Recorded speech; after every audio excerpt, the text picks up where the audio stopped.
Hey, hey, everybody. Sorry we missed you last week, Wednesday and Friday. Life happens, as we all know. But welcome back to another wonderful week of Waters of the Deep, where we left off with a wonderful water elemental myrmidon. Uh, really just fucking up Silt and Odess, and said something last week that only one person understood. So we'll see how that plays out. But we're just gonna dive right into it with Pearl up first. Pam's not here tonight. Brad's gonna handle her for the combat aspect. So go ahead, Brad. Yeah. Well, let's see here. Let's move Pearl over here. Okay. And you've got that thing And completely surrounded, so it's advantage on all attacks right now. okay, let me.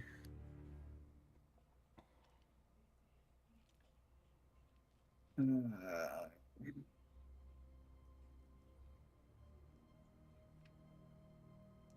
we're going to use bonus action for Searing Smite. Okay. Uh, I was gonna say don't put it on Pearl until you know if you hit or not. okay. Just so you know, I'm going to cast that at level 2. Okay. Uh, let's see here what she got.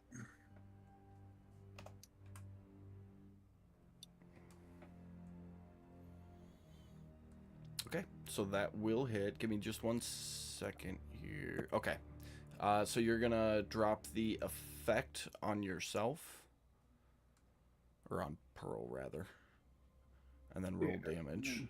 Let me just double check something.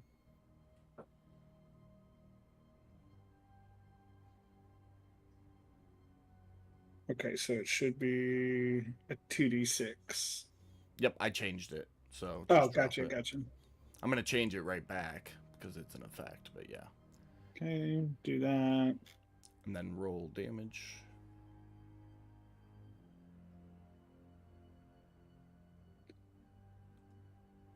Damage. 9 resisted down to 6, and it catches on fire. So it is now a water elemental that is burning. Cool. Interesting. She's gonna take another swing. That'll be a miss. That one misses. And that's it for pearls. Bonus action. Alrighty. That is going to bring us to the water myrmidon. Alright. So go ahead and drop that Searing Smite saving throw on it. All right, wait a second.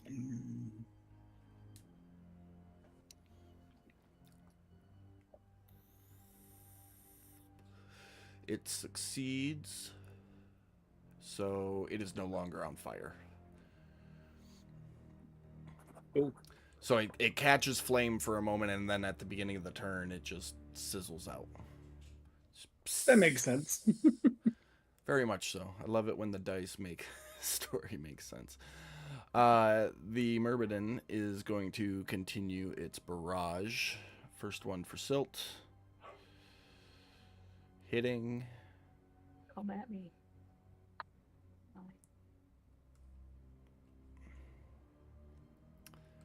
You are down again.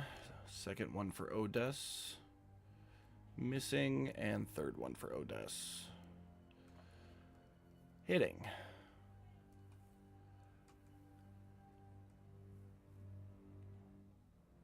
And you succeed your concentration check to maintain your spell. That'll bring us to Galen's turn. I'm gonna drop a wrath on him. Okay, go ahead.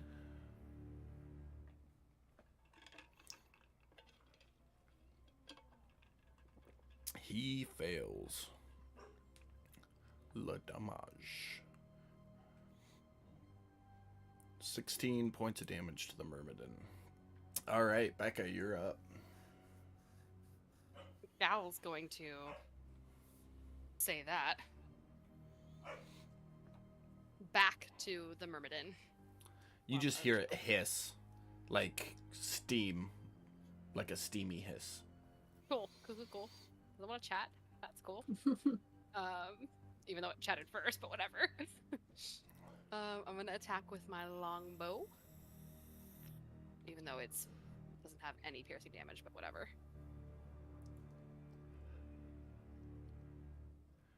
That'll hit the target, not your friend for once. Go ahead and roll damage. And I still have Hunter's Mark on it, correct? Let me. I should.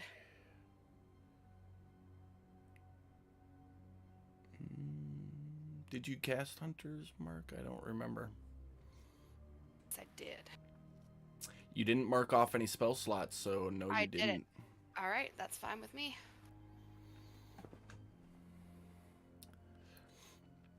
Resist it down to 2. All right, doing it again. Missed. That All one. right, that's my misses. turn. Alrighty, Tatty. Save Sam! Oh wait, that's advantage. So let's roll that second time. Oh shit! I threw those first 2 attacks with Pearl.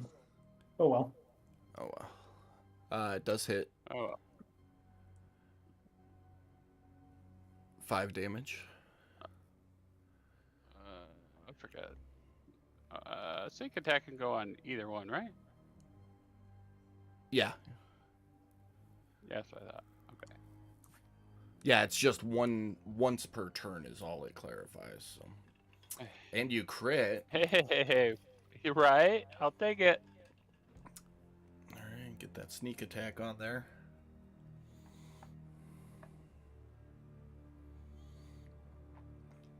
So it'll be 30 damage. That's right. And that does psychic Take it. weapon, so the crit is irrelevant. Anything else for your turn? Negatory. Alright, that'll bring us to Good thing Silt. this year. Make that throw in the tower, please. Will do.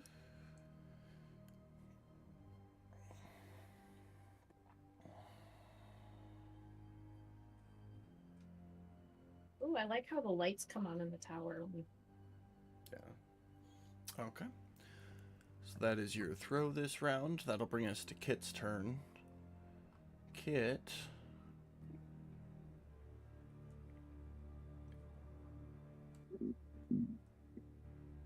Is going to reach down and give you a 3rd level Cure Wounds. As Kit does. That's my girl. And then give a Bardic Inspiration to Odess for the bonus action. And that will be Kit's turn. Odess, you're up. You can add that D8 to your attack roll, ability check, or saving throw within the next 10 minutes, I think it is. All right, sweet. Let me see here how we looking. Okay.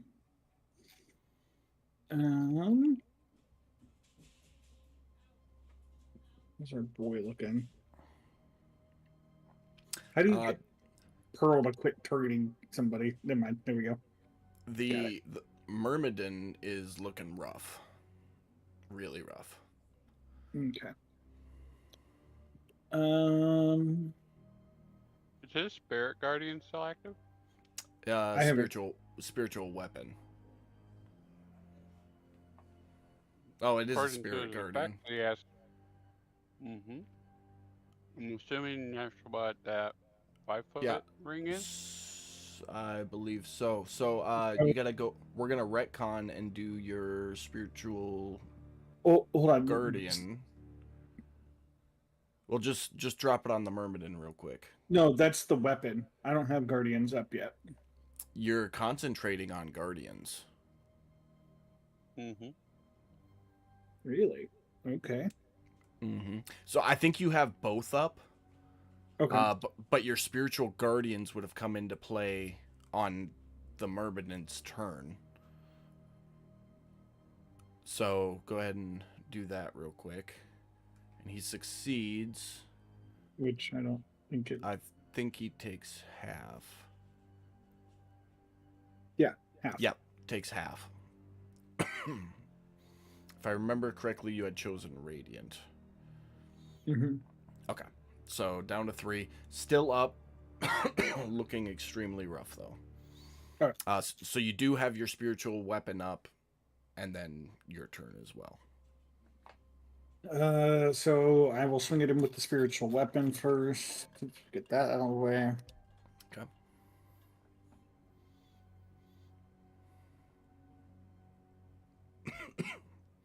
Make sure you click on your token before you do anything.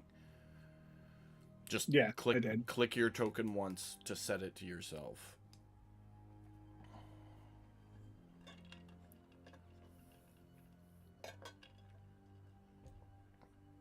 Alright. Spiritual weapon Okay. misses. That was a miss, and we're gonna take a couple swings with our trident.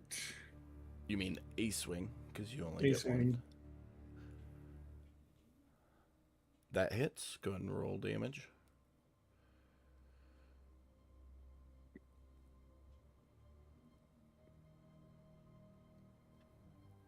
That is enough. With one swoop of your trident, the Myrmidon explodes into water on the deck, which then flows off over the edge and back into the ocean.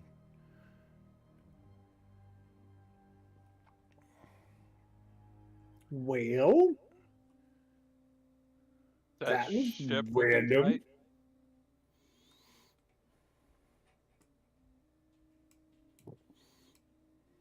I'm gonna roll a d6 to try and collect any of my arrows. Okay, go ahead. Yeah. Well, you've got one at your Right out of feet. Silt's head. No, it's So- not in my head anymore. I gave it back to her. And I don't think it was actually in the head. I think it was in the shoulder, and if I remember correctly, you did pull it out and kind of toss it to her and go, I think you dropped this. Yeah. So 4. Woohoo!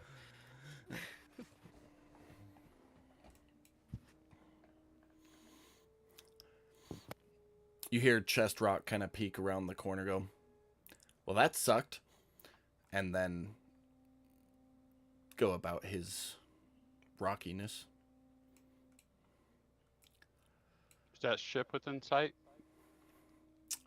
Yeah, you look over Odessa's shoulder. You can still see the ship to the northwest. Okay.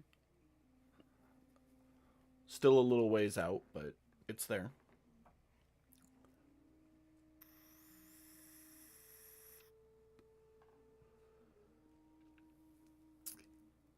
What are you guys doing?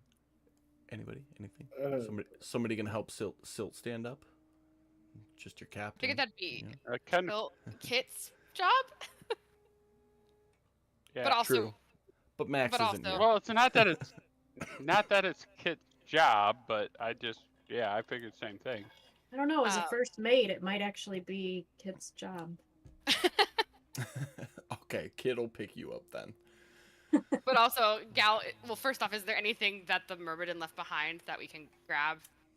Puddles. Puddles. That's it. Okay, cool. Then I don't need anything. So I'm gonna run up to Silt and be like, I'm sorry. I'm just gonna shrug and be like, "It. You know what? It happens." But it's happened twice. Yep. Which is why I know it happens. Happens more than it should. Jesus. We need a tally mark system going at this point. So when each of us gets marked by a gallon, we're all gonna get like matching tattoos. Like Matching many times- tattoos of the arrow wound Of the- wherever she yes. hit you. yep. At this rate, I'm gonna hit every single one of us, including myself at some point. So It's bound to happen. Uh-huh. Let go of the just bow the instead of odds the are in my string. And... favor. Um, But I Instead guess of I'm a gonna ranger say in the rear, I'm gonna suggest that we put the ranger up front. That way, the arrows don't come back. that's probably wise. Probably wise decision. I am So- gonna say like, hey, this thing was looking for something, so we should probably just keep in mind that there might be more coming. What was it looking for? I asked, and then he just hissed at me like he didn't want to answer. So What did it say? well, all it said was "give it to me," and then when I asked what was he looking for, he didn't respond with a coherent thought.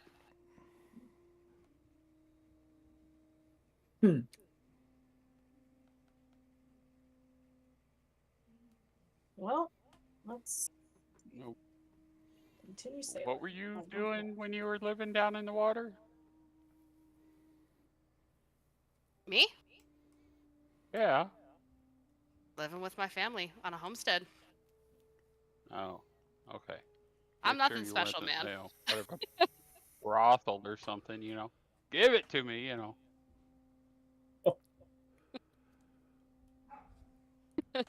No, just Okay. homesteading with my family. Well, the way you took care of that captain and that with his ears hanging around your chest, I thought maybe. It was for the betterment of the crew, for the greater All right, good. so, well, as I point towards the ship, I'm wondering if it doesn't have something to do with that.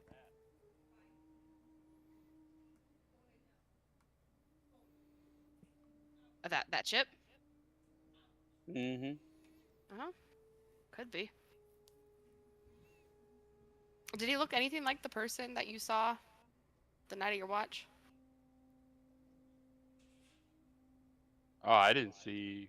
I just saw a figure. I didn't see any details. Okay. I Gotcha. mean, it could have been. I have no clue.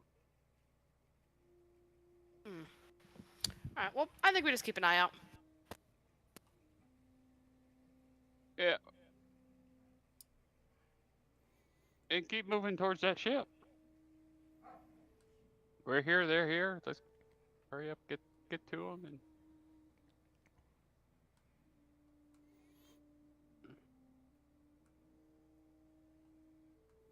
All right. so were we interrupted in our sleeping? Was that what was going No. on? It is Friday morning right now, Okay. on day 9 of your travels. That's what I thought, but I wasn't Okay. sure. Well, it's like Well, in late that morning, case- early afternoon, somewhere in that time window. But it's still the first half of the day when this Yeah. happened. So, the Yes. next question is, what's everybody doing for the day? Steering the boat. Are we doing that morning group thing before we? So I think that's we what. already did it. Yeah, You had that's already done it. Yep. What, yeah. Okay. Well then, yeah, I'm gonna. Yeah, no. All the morning stuff had been taken care of prior to that happening. Okay. Well then, I'm just gonna stand on the bow and watch that ship. Okay. As long as we keep going towards it, then Are you gonna use the spyglass, or are you just gonna look? I don't have a spyglass. The ship does. I mean, yeah, if they want to loan it to me. Okay. I'm eager to go find this thing. It's on the ground right by Silt, but on the map, as far as being able to actually physically see it. But yeah, no, you guys got a spyglass for the ship. So go ahead and make me a perception check and give it a +5. That'll be for your general keeping an eye on it throughout the day.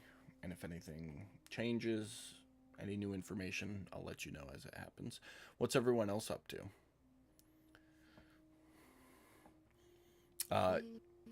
At some point post-combat here, Pearl would come up to you, Silt, and do her, "Oh my god, are you okay? Is it okay if I help you a little bit?" She's gonna get a snarled face I don't feel like dealing with it right now. Oh, well, I was just gonna heal you a little bit, but okay. And she'll walk away. I can feel Pam glaring at me from the other room right now. I am gonna go over here and just kind of watch the ocean and, you know, see if any more of those water elementals pop up anywhere. All right. Go ahead and make a perception check. We all know what Odess is doing down in the good old Jack Shack. Was there anything you were actually doing in there, Brad? Oh yeah, my perception is shite tonight. Okay. Let me go check on him. Kit's gonna hang out with Silt. Probably Just realized gonna. I was muted. My bad. Okay. Silt is gonna sing a little, like, calming song, and as the song ends, that last word, she'll throw in a third level healing word for you, Silt.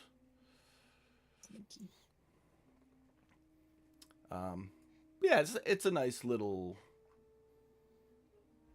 kind of romantic, but not really sort of tune. Give you a little extra, because I know how Max is running things. Brad, you What? up to anything? Yeah, can you hear me? Yep. Okay, sorry. I was having some technical difficulties there for a second. Oh, good.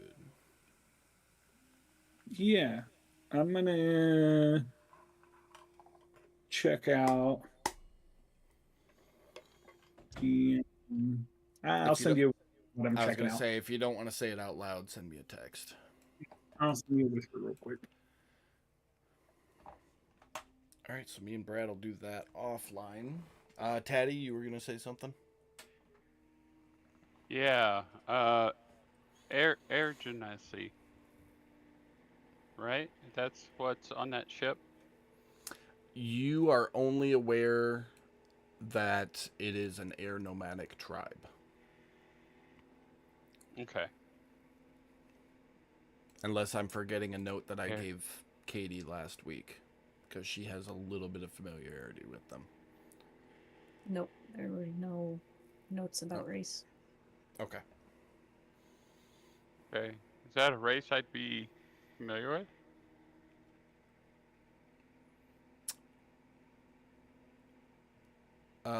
Being from with my Fae background and all that fun stuff?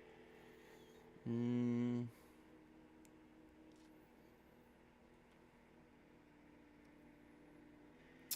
make a history check.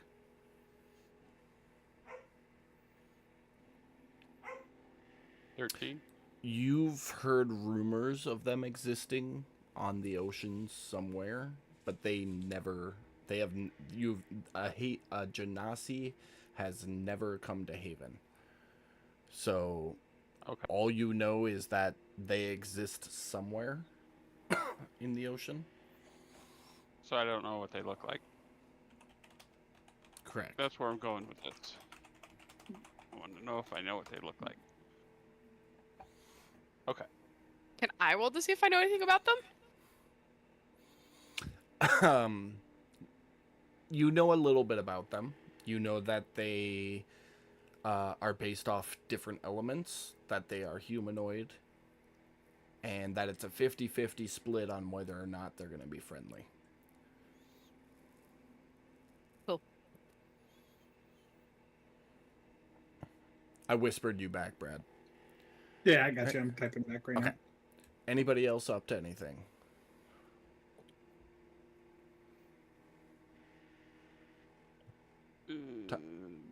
Nah, Type just faster, Brad. hanging I'm out, running out of time think for about us things. here.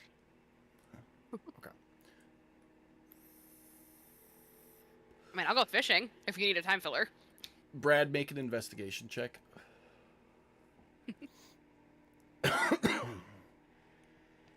Ignore that. That meant to be a whisper, but Is it a survival roll for fishing? Yes.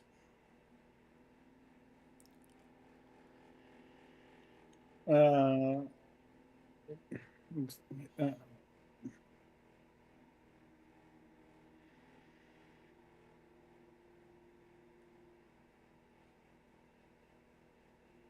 that would land right on that fucking line.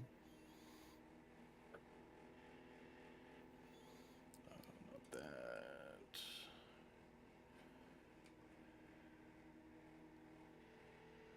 Okay, so a couple things happened to you, Brad. Your fishing is fun, Gallon.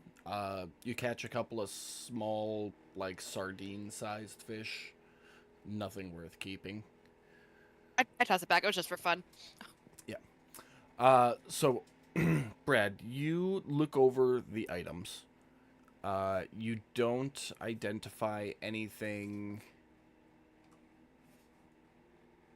like symbol-wise or anything other than what I'm texting you right now. Okay.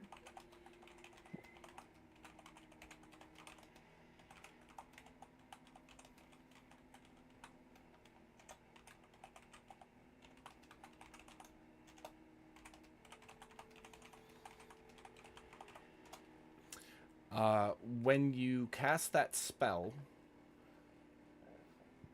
a number of things happens. Give me a second, I'll tell you what those things are.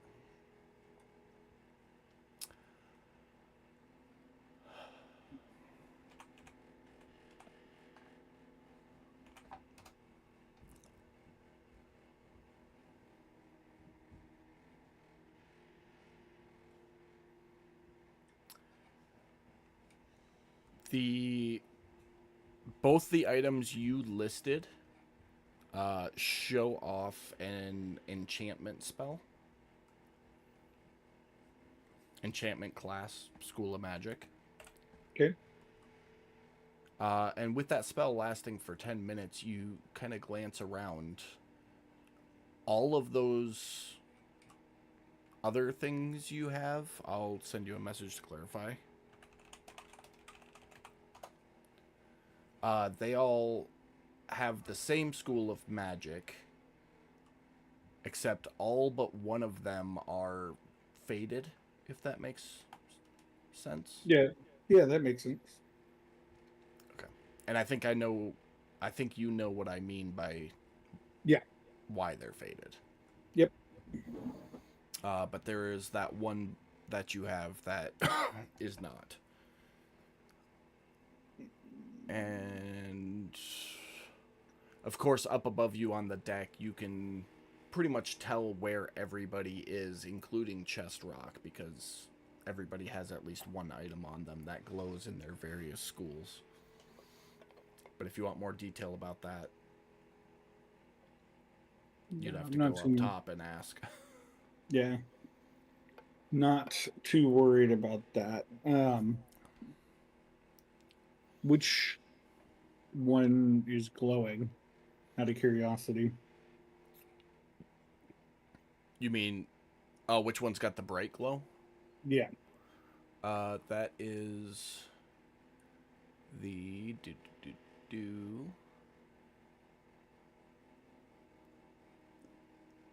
the large tome. Oh, okay. I figured that might be the one. Okay. Mm-hmm. All right. Thank you. All right. Did you want to do anything with that, or are you gonna leave it as is, or text me? Your choice. I might text you in a bit. For now, Okay. I'm just gonna leave it as.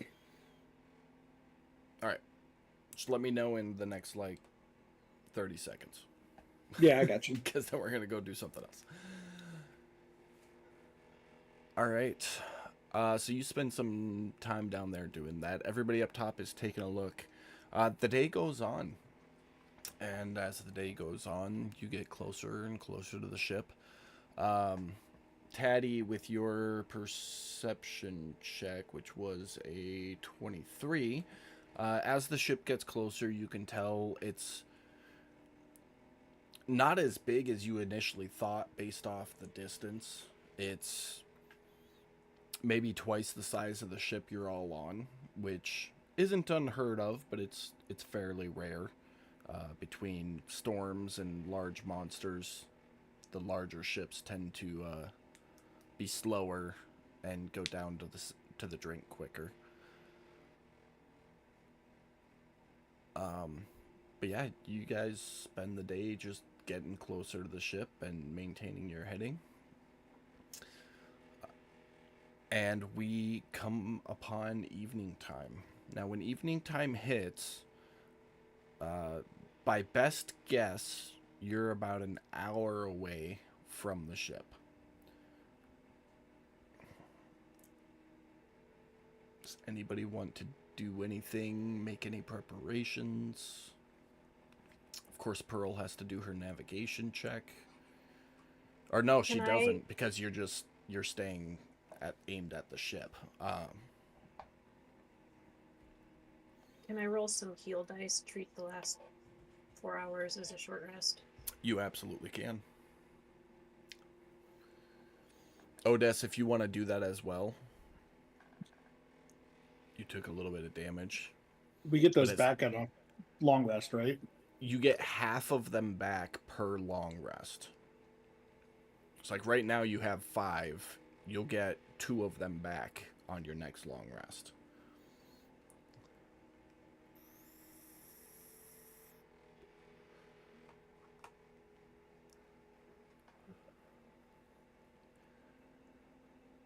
Alright. Not looking too shabby.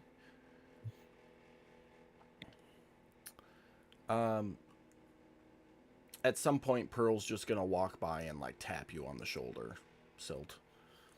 Uh-huh. And she'll come down and say hi to you, Odess. And ask if you need a little extra help.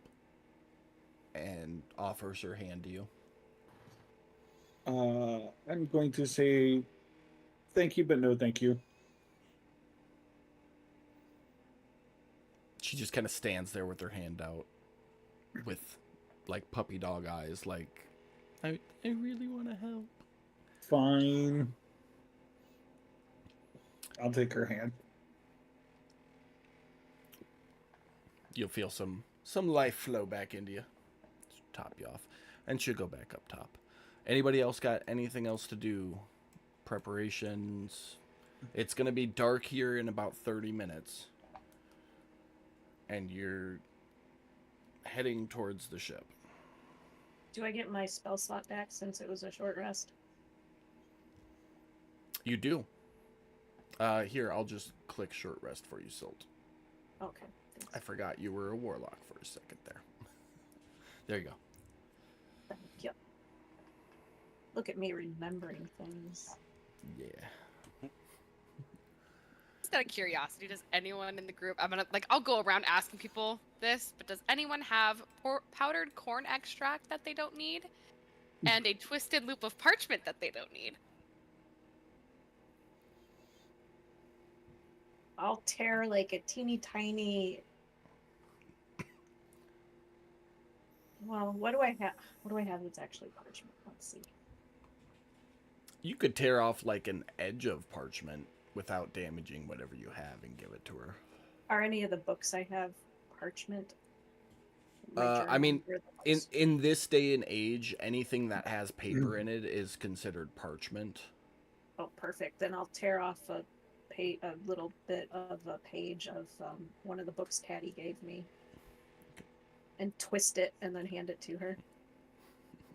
Thanks, Silt. And then I'm just gonna like skip off. Make sure you add that to your components pouch. Will do. Except I don't even know where that is. You might not have an actual components pouch, but just put it in your My inventory. items. Yeah, that's fine. You do have a component pouch, actually. You just don't have things in it like you do with the backpack. So. Look, my backpack's a mess. Okay. It's all good. Nothing's It's all good. organized. Anybody doing anything else? Yeah, I'm gonna head downstairs. I don't know why I moved myself there, but yeah. And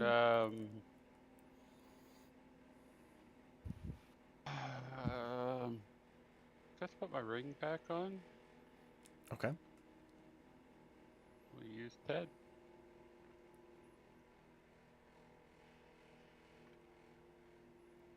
I'm gonna change into my other clothes and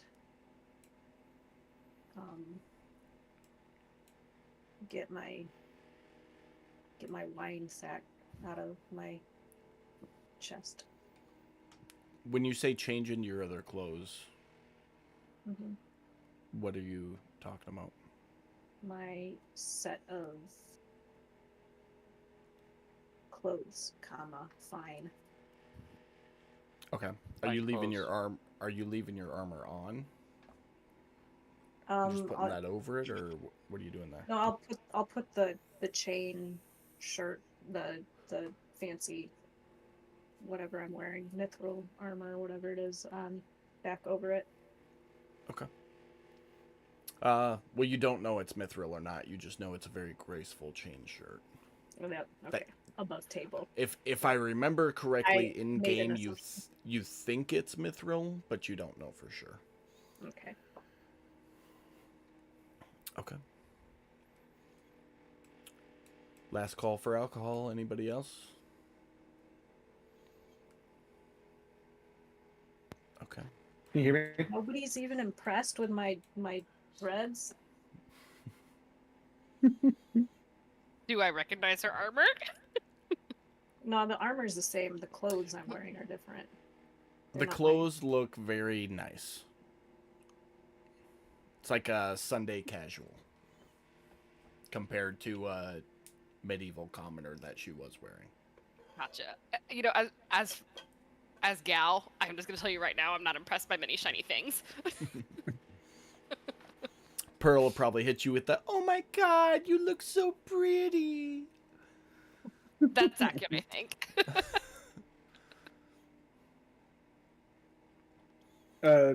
Jacob, I'm gonna throw that one thing on. Why not? Text me which one thing. Okay. Yeah, that's a pretty tight ring there, bud. Might cut off the circulation. Be careful. Yeah. If the map just went dark for you, it's because I changed it to nighttime.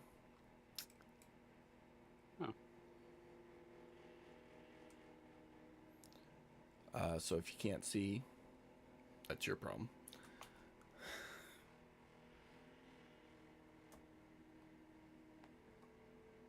Just waiting on Brad real quick. So we could light There you some go. lanterns or something. Okay, Brad, just go ahead and unequip the original one you had on and equip that one. Okay. You know how to do it, right?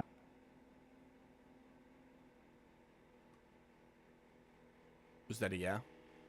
Yeah, I think so. Do I need to unequip both of those or just the one? So you unequip the one you had on, Okay. and then equip the one you want to put on. Got it. No, I just gotta find it.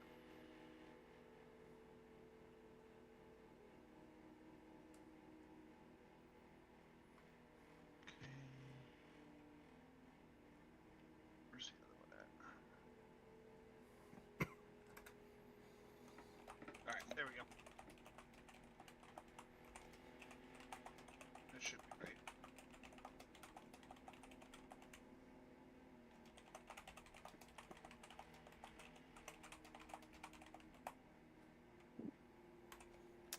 Give me a second, just let me double check.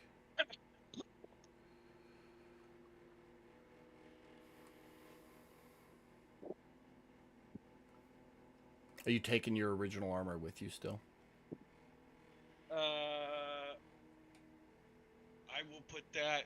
Basically, I'm gonna swap them places where they are in my inventory. Oh, it's in your bag. Okay. Make a wisdom saving throw for me. Yeah, god damn it! I just walked out of the damn room. Hold on, 2 seconds. Putting this thing in reverse. I knew this was gonna bite me in the ass. That's what I get.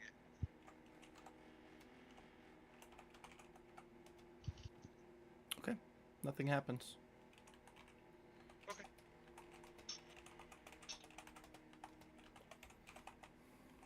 I don't learn anything about it or anything. Not right away. Okay, cool. That is all I am doing. Well, wrap Okay. myself up in my cloak and go to sleep. All right. You begin sailing into the evening.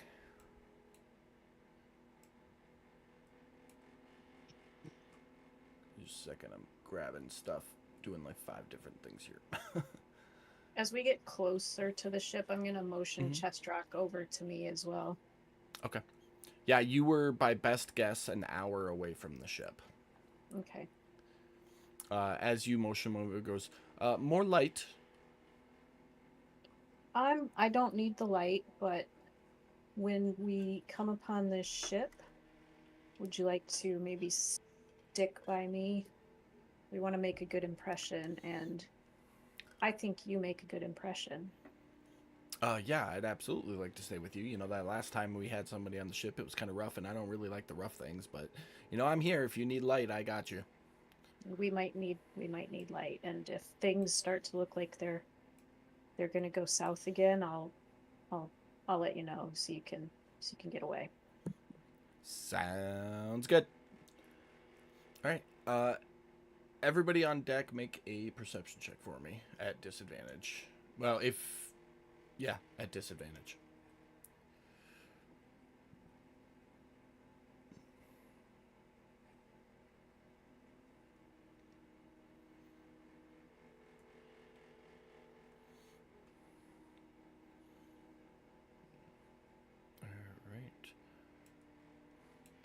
All right. Pearl is going to point up off the side of the ship she's on, and Gallon, you will see this as soon as she points and says what she's gonna say. And she goes, guys, there's a ship coming towards us. It's not the big one, it's a little one.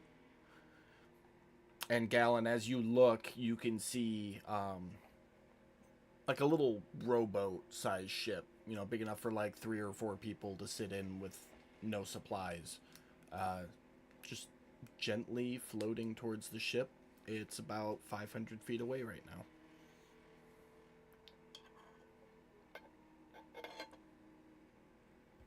Who's got the spyglass?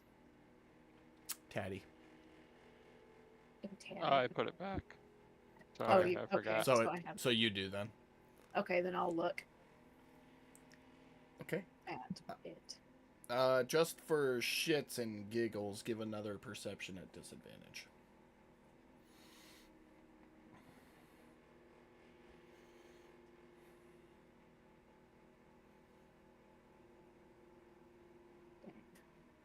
Okay. Following the direction that Pearl's finger is pointing, you look up and see the ship. And on the ship, you would recognize that there are Genasi on board of it. Okay. And I'd know what those are. You are familiar with Genasi. You're not familiar with like the sub races. Mhm. You just know that there's typically blue, brown, and red ones, and that So I've some of the blue ones are one direction and some of them are another direction. Above table, the air and the water Genasi are both bluish or pale Mhm. bluish, but without actually knowing, you don't really know. And then the red ones are fire and the brown ones are earth. But I've never met these before. you've seen them before. You've just never interacted with them directly. Hi, Max. Hello. But you But I do don't recognize. recognize like their ship or them as individuals. No, you do not. You just see that there are 3 blue Genasi on board coming towards you. Okay.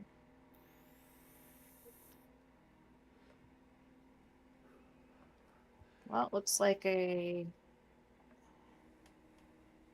scouting ahead party or whatever you call it on a boat. Above table. Still a party, I believe. So to Yeah. catch you up really, really quick, Max, you burned all your 3rd level spell slots healing Silt because she was getting fucked up. And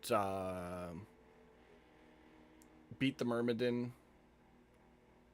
And now it is nighttime, and there is a small ship of blue Genasis, so either air or water, slowly hovering down towards your ship. And that's where we're at. Alright, what's everyone doing? No, wait until they get into range to greet.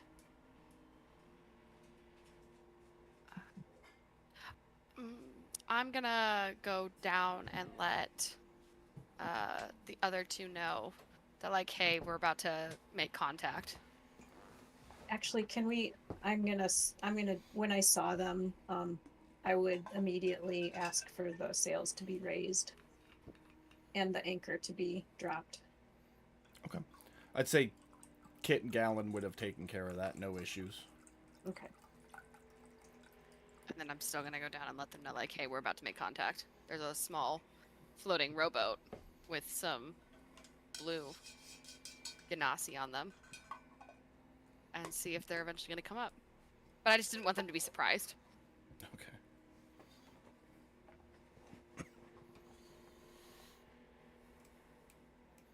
Anybody else doing anything?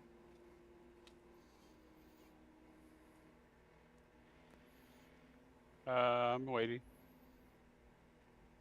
You waiting below deck or Yeah. Brad? I'll go above deck, I guess. Go ahead and move yourself wherever you want to be.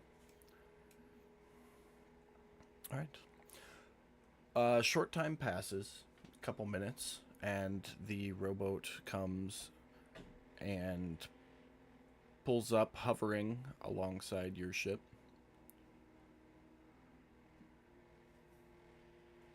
And sure enough, they're all gonna look the same, just deal with it. I'm not getting a different token for every fucking NPC. You see 3 Genasi on it. And one of them steps to the side and permission to come aboard. His voice has wisps on the end of each word. Greetings, Genasi. Permission granted. Thank you. Thank you. Quite the vessel. Oh, well, thank you. My name It's is a maiden Comes. voyage. Ah, I love maiden voyages. My name is Comes. Don't even start, Mike and Brad. I know where your brains went. K-O-M-S. Comes. If you say so. All right, you know what? Hold on. It's I'm gonna great. I love change it. Keep going. Nope. His That's name what now she said. is Diem. DM these nuts. My name is Diem. What brings you to these waters? We don't get many visitors. We are searching for. Give me a second while I look for his name.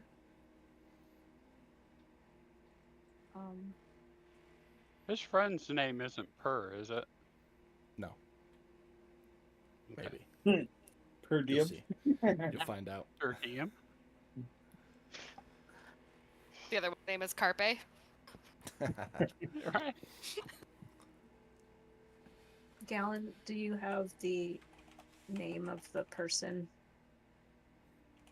with the air nomads that we're looking for. So you all have copies of the job, so you would know that the person's name is Eveline. Yes. Okay. Yeah, I just couldn't find it in my notes. Not a problem. We are searching for Eveline. And what you Can I require pick with up this on- Eveline? Sorry, go ahead, Mike. Can I peek up on deck and take a look at these guys? Are you just like popping up for a look and then Double- popping right back down? Yeah, well, I mean, I want to get a good look at them, but I don't want them to see me. Okay. So whether through the grates in the middle of the boat or the hatch at the steps, whatever, Yeah. however I could do it stealthily. Just go ahead and make a stealth check. Brad, do you want to throw up that job number 4, on the chat one more time? Yeah, I can do that for I you. bet he does. Appreciate it. As soon as you pop Yeah, your don't- head up, Don't swallow the paperwork. as soon as you pop your head up to take a look, both Diem and one of the other Genasi in the boat lock eyes with you, and are now just staring Oof. at you. What does Taddy look like right now? Okay, I'll tell you back down. Ted, Okay. Diem will turn back to you, Silton. You have a nervous crew member, or is there something I need to worry about as he kind of like takes a half step backwards towards his ship?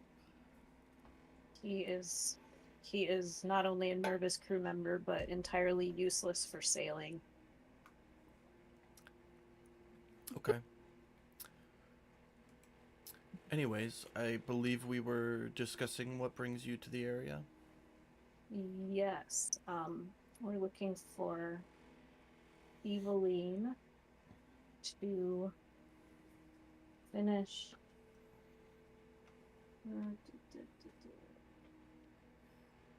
To help catalyze a trade between is Evelina to catalyze a trade between them and a tinkerer on the mainland named Gistra.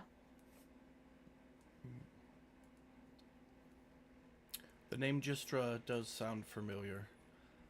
Of course, your faces aren't familiar to me. You'll have to meet our leader before you're allowed to venture around our home, but you are welcome to come and meet our leader. We would very much like to do that. Understood. Who amongst you is the navigator? I'll motion toward Pearl. She'll step up.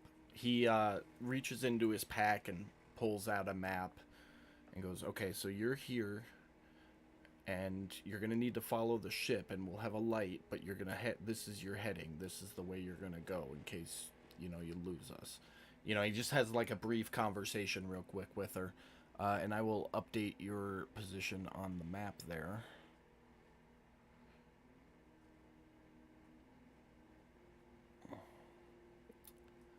Now that he has confirmed where you are. He goes, all right. As I informed your navigator, we will light a lantern off the back of our ship. Just follow us. It'll be a short ride, less than an hour. And when we get there, we'll come back down with other vessels similar to this one and bring you aboard. Look forward to it, Ian. We'll see you soon. And you see the ship leave and take off. And Pearl will come over and start like getting the ship heading set. And maybe 10-15 minutes after the Genasi all left, you see a very small ping of light in the sky, which lights up the back of a ship just a little bit. And it slowly starts moving. Raise the anchor and drop the sails.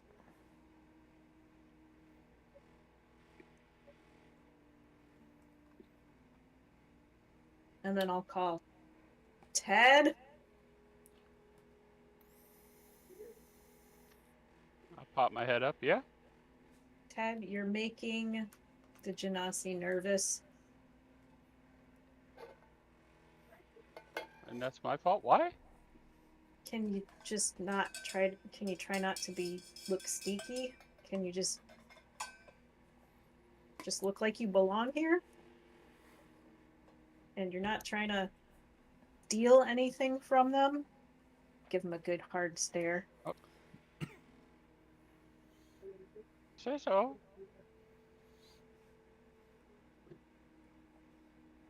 Thank you, Ted.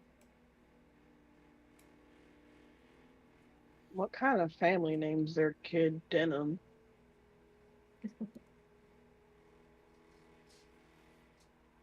Who's Denim? That guy that was talking to Captain over here. Genasi are they're different folks. I love how the one with Weird. the country accent thinks the name Denim is weird. Well. just saying. So I got a good look at these guys, right? Yeah, pretty good. Think I could try and recreate it with my ring? Make an insight check on that. And if he can he have a whole Power Rangers transformation scene and do a different character? Because that's so funny. Love it. It's hilarious. 21 for insight. You will be able to. I will work on it. Give me a second. Do you have a name you want to go by? Thank you. Not yet. I can add it later. Come on. All right. Definitely not going to be cum. I know that much. Ah! It was meant to be more of like a Combs, but it was too close. Mm. Yep.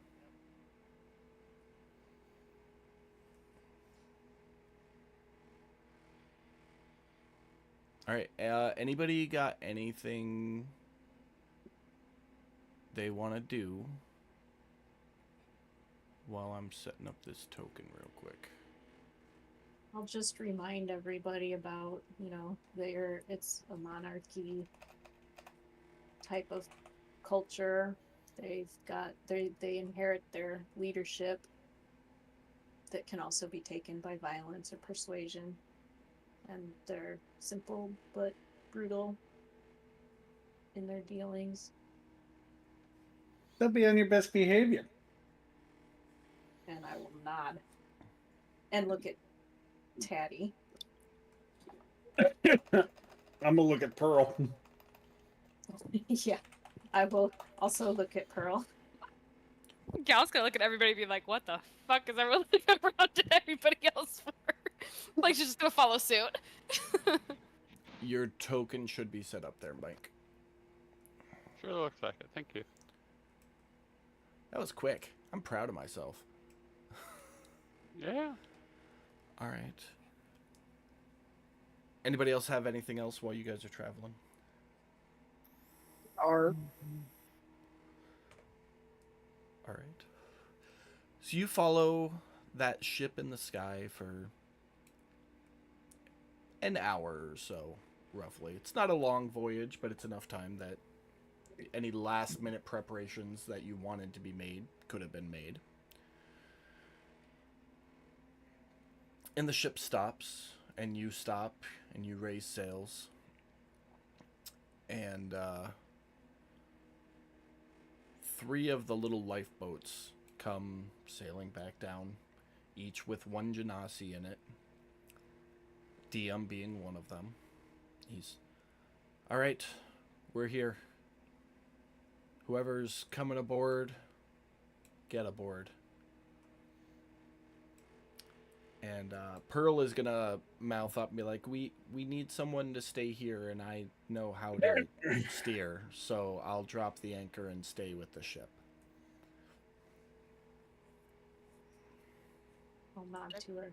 That seems like a good call. Well, that It's what Pearl to say. No one else So I'd want to that- trust the boat with.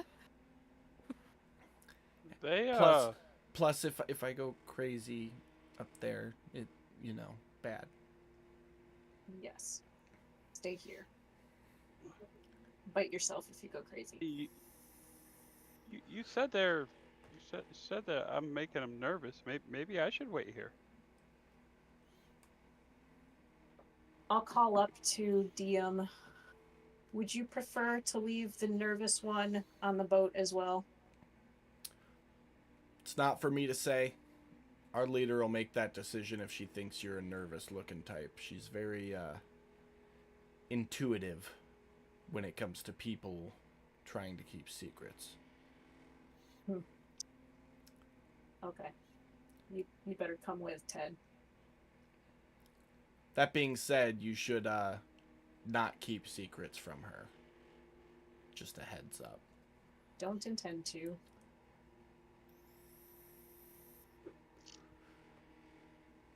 All right. Anybody else And- staying behind, or just Pearl? Pearl does have 2 days worth of blood. Just a heads up. I'll ask Chestrock if he wants to come or go. Stay or That go. is that's entirely up to you. I mean, do you want me to come with? I could be useful. I'm pretty I'd good, love for you to and come and with. I'd love to see new things. I mean, And we need to keep pretty quiet though, unless I tell you. Is that okay? yeah, no, fine. I'll keep quiet. All right. Let's go see what new and interesting things are aboard. Everybody getting aboard. Mm-hmm. Well, Yep. You are. Yep. I'm gonna give So Odessa a look like, keep your eye on Patty and your hand if you need to. Brad, make an insight check.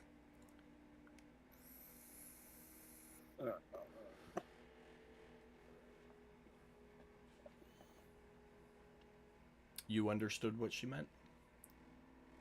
What'd you say?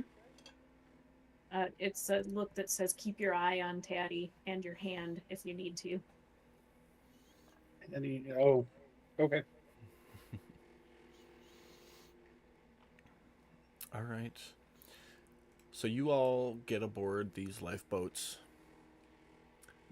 and they take you up into the sky. In doing so, you go past their ship, which about twice your size, on the deck of which you can see a number of Genasi, about 10 or so, all doing, routine sailing duties that you're semi-familiar with. But the ship keeps climbing, and it goes up through the clouds.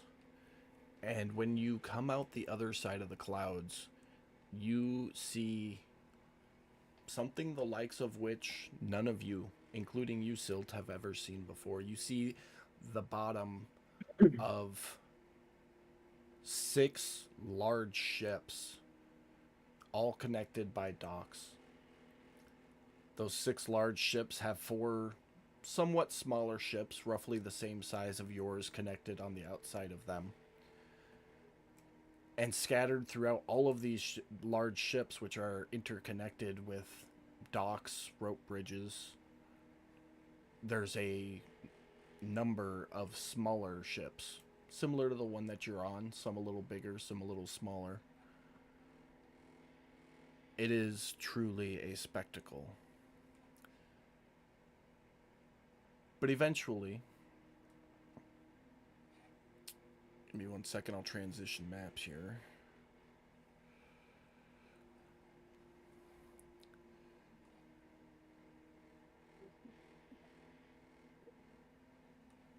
Eventually, they dock on the outside of the ship. So just imagine from this map, you saw the bottom of all these ships, interconnected like a flying city. Cool. It's impressive. But eventually you land up on one edge, And DM, who is with you, says, "All right, follow me. Don't stray. And remember, be honest." And he begins to walk through. Is everybody following? Is anybody doing anything else in this exact moment? I am following. Yeah, I'm following. I'm trying to get this shit done. Also following. Are there people around me? I will describe that as we walk, and if you want to Cool, change cool. your mind from what you're doing, you just let me know. I'm following the back of the pack. Okay. I'm eyeballing things, looking Becca? for. Yep. Nope. Just following. Okay. So you pass through that first ship. The first ship looks like a water collection system. There's a large tent with barrels all around it so that when it rains, the water flows off the tarp into the barrels. And there are a number of other barrels underneath the tarp, all filled with what look to be water. The ship itself is empty of people. You get to the second ship, and as you pass through it, there's now a cluster of genasi. Some blue, some red, some brown. And for the first time in your life, Silt, you see green genasi. But not like plant green, like aqua green, if that makes sense. And they all kind of part and look at you. You notice off to walking south would be your left, a old gnomish lady sitting underneath her tarp, pruning some plants. She looks up, sees you, smiles, waves a little bit, and then goes back to her work. Gal waves back. And you all continue on.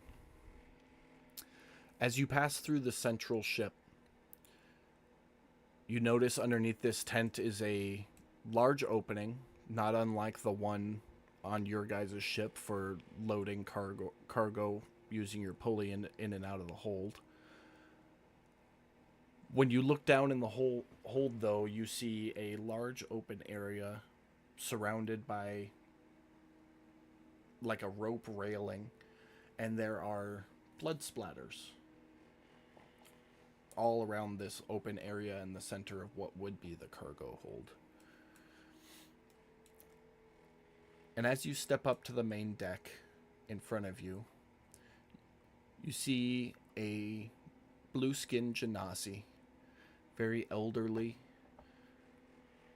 Most of them have white hair. Her hair has transitioned into a deep silver, but still with the wisps of white. She has scars and markings everywhere on the visible aspects of her skin. And she looks old, like getting ready to go old. And as you step up, DM bows. Majesty Misty, these ones request an audience. I will And he's- bow when he does. And he steps to the side. Gal's gonna like do a awkward like pause after Silt bows and just kind of like, oh shit, like, and then start bowing. If you would Not like not well. if you would like your tokens to be placed somewhere specific, go ahead and move them. Take the moment now to do so. I'm assuming we're all still down here. I mean, you can be wherever you want to be. So Yep. up the stairs, there's maybe 5 feet to where her quote unquote throne is, and she is currently seated in that. Yep, we'll stay down below her level for now. Okay. Anybody else want to move their tokens? Just Rock will be right next to you, Silt. Oh, So you see Madame Misty kind of sit up straight and, do like the back stretch thing a little bit. And stretch out the old bones and welcome to the Northern Air Nomads. What is your desire for being here? I will say, Your Majesty, Misty, we are searching for a hang on, goblin.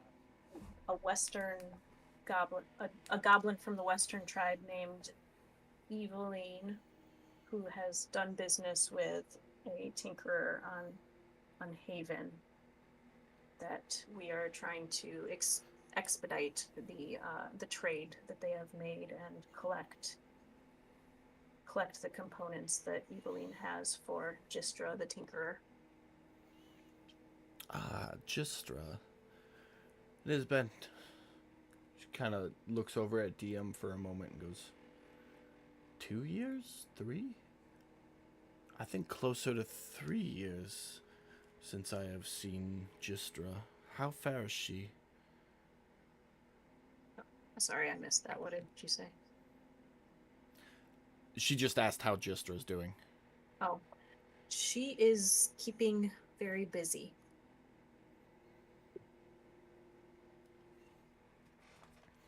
That's good. She always was a busybody. You know something's wrong when she's not keeping busy.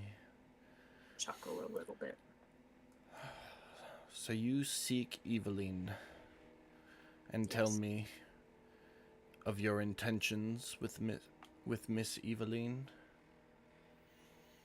Only to collect the components that were part of the deal, the trade deal with Gistra, to get them back to Gistra more quickly. We have been tasked by her to do this.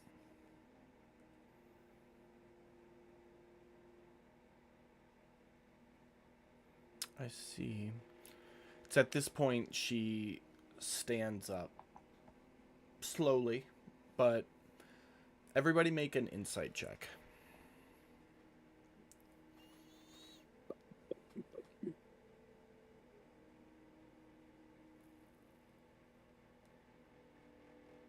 Oof.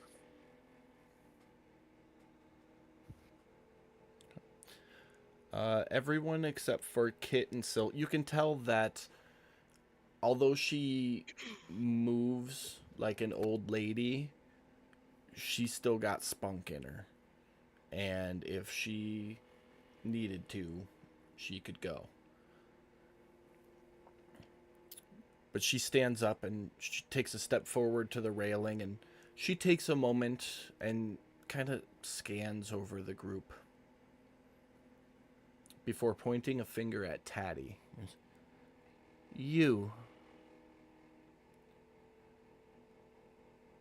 We do not like betrayals in our city, and that is not your true form.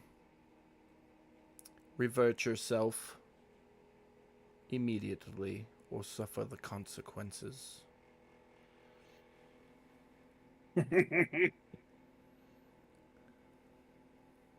I just look at her and, lady, nobody sees the true me but me. She goes to take a step down the stairs. You are new here, so I will give you one more opportunity. She's standing kind of shoulder to shoulder with Silt now. Just, this is your last chance. Reveal your true self, or your entire crew will suffer. This is a persuasion roll for Taddy, that I can say Taddy, or Ted, or whatever. Taddy, I suggest you do as she asks. I specifically asked not to come up here so that I would not rile up anybody. This is what I do. This is how I travel.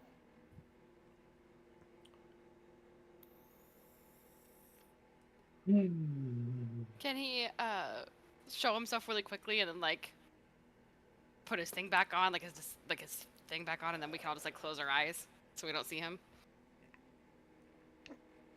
And I you all know what spent the Taddy last looks week. like. Yeah, I was gonna say I spent the last week without my disguise on. Nobody noticed.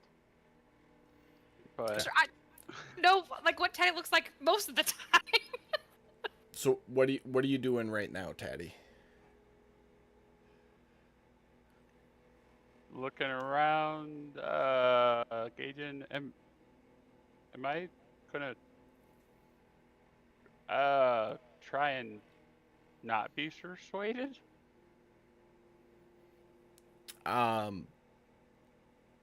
Yeah, go. I mean, really, the only thing with you can choose not to listen to her persuasion, because you guys are friends, so you're not like. Given your nature and what you've established Taddy as, you're basically in a fuck that shit. You basically have a fuck that shit feat. That's the best way I can describe it. So it's entirely up to you. But at this point, you can tell that at least Silt is very. Do it. Well, I will look at them since they're standing next to each other and let my eyes dart back and forth and say, this is my nature. You're really going to deny me my nature? This is the true me, in a disguise. I always travel in disguise. You act like, if I drop my disguise, then I'd be lying to you. I'll look over at her and say, he does always travel in disguise. It is kind of like clothes for him. I care not of his nature, I care of his actual face. We have many enemies here in the open. I'll look back at Taddy and say, well, she has a point there too.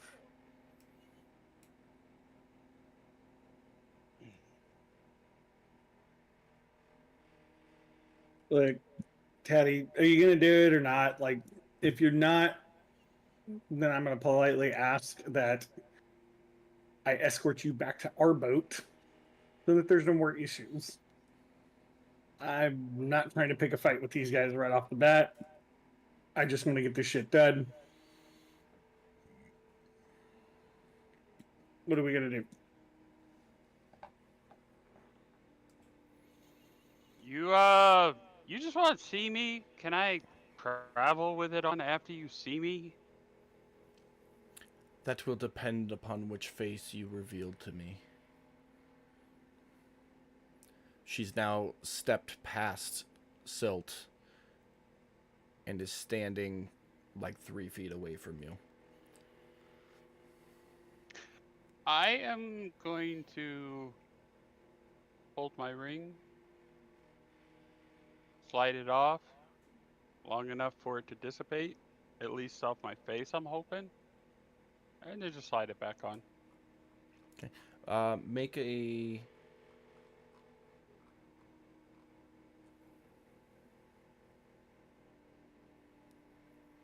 Make a dexterity saving throw.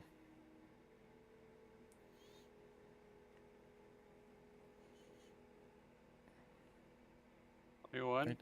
As you go to slide it on, she just puts her hand up between your finger and the ring, blocking, and goes, "A moment,"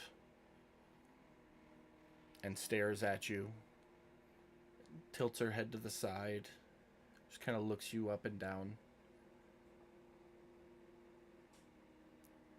and then takes her hand away and goes, "Thank you. You may resume your nature," and steps back up to her, to the upper deck. Well, now that that is out of the way, thank you for your follow-up honesty.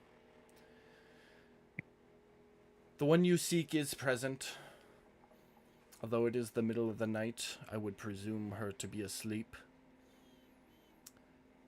You are welcome to stay as my guests until morning, when she awakens and begins her duties for the day. If this is acceptable to you, sleeping arrangements and food will be made, and I shall see you in the morning. Otherwise, you shall be returned to your ship forthwith. Very well, thank you. Well, Thank I'll be you. honest. I'm going to take you up on that offer because, yeah, we got to get this done. Yeah, I'm assuming Taddy's going back to the ship, but I'll stay. Nah, hell, I'm here now. You're good I'm in now? it. Okay. I'm in it All to right. win it. Very well. Present yourselves in the morning. I'll have breakfast with you. We'll call it payment for passage. Fill me in on the goings-ons of the world. Would love to. DM, think we give can them do their that. arrangements for the evening. With all due respect, we will have guards posted. Bear not to wander. And she steps back up to sit, and DM steps forward and goes, right this way, please. And kind of like, excuse me. Oh, Look, trying to get past me, Denim. He went the other way. But he does take you down through this way and up over to here. Passing through that other ship, you see a number of other Genasi. You have only, other than with the exception of that gnome, you have only seen Genasi up to this point. But more of them stand there watching, looking to see what goes on. And when he takes you below deck,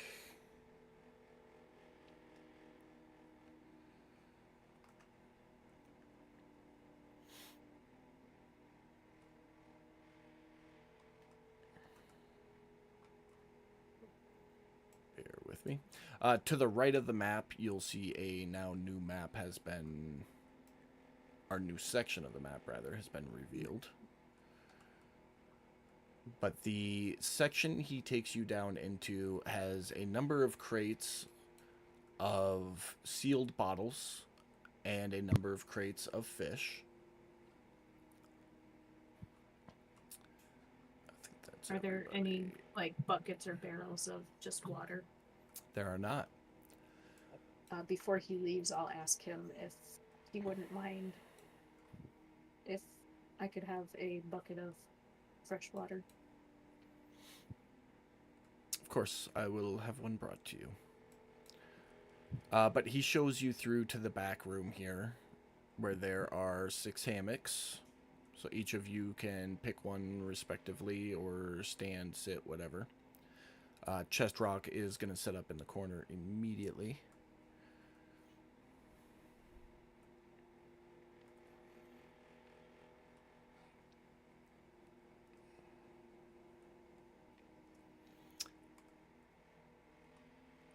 They are big enough to hold me, correct? Yes. Cool. Yes. If I have to sleep on the floor, I'm just going back to the ship. DM will say good evening as 3 Genasi show up. They don't come in there. They can't see you. They are on the other side of a wall.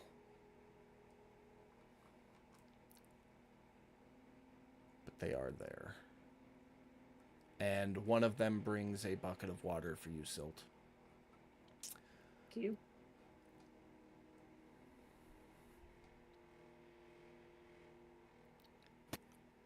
And that will be evening. Is there anything anybody wants to do before you guys turn in for the night?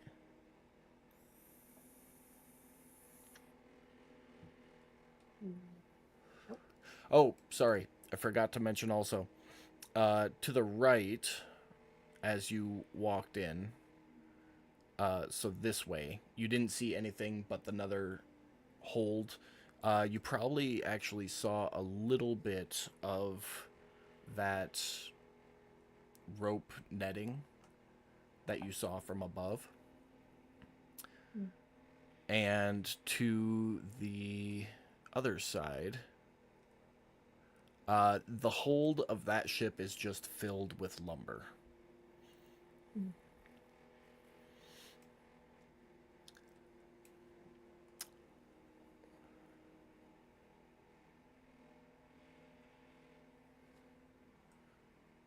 All right. Anybody got anything before 9 nights? Ooh. I'm going to sleep. Say my prayer. 9 nights for Gal. Sleep with a dagger in my hand. I just imagine it's like his comfort dagger. Not really like a sharp, super sharp one, but like just like a comfort dagger. That's Okay. funny. Well, with that, everybody will complete a long rest.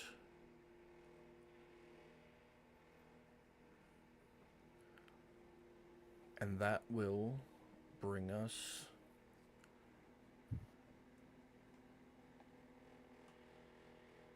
to morning.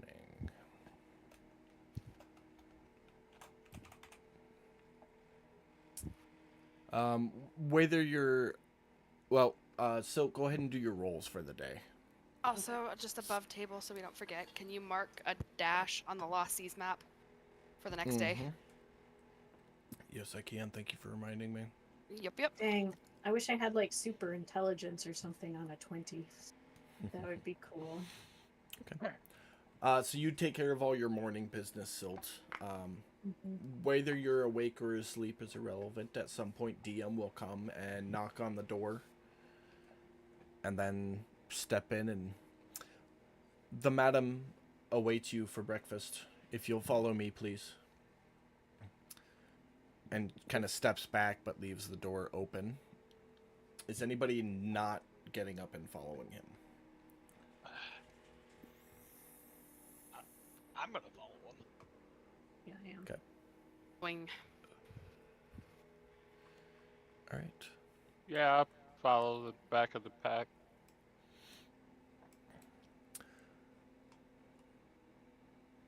Just keep shifting tokens. This is what my life has become. Just moving tokens for other people. Sorry. Well, you didn't tell us where to shift them, or we would have. No, because I have to shift them because there's a wall in between you guys. All right. So DM brings you all back up to the top deck where you met Madame Misty the night before. There is now a circular table which she offers for you all to sit around, upon which there is a plethora of food. On top of fish, you can see... Bear with me just a moment. Why do I not have better notes?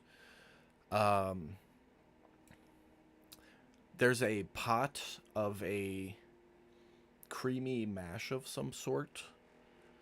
There are some green and purple round things that none of you have ever seen before that are small, like maybe the size of the tip of your thumb.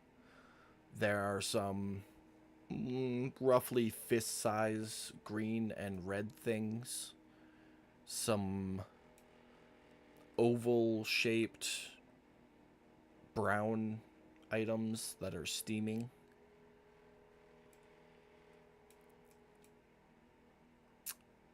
As well as fish and some breadworks, different types of rolls and such. She goes, "Please help yourselves." As she reaches forward, she grabs one of those brown oval things and takes a bite out of it, and you can see the center is a orange color.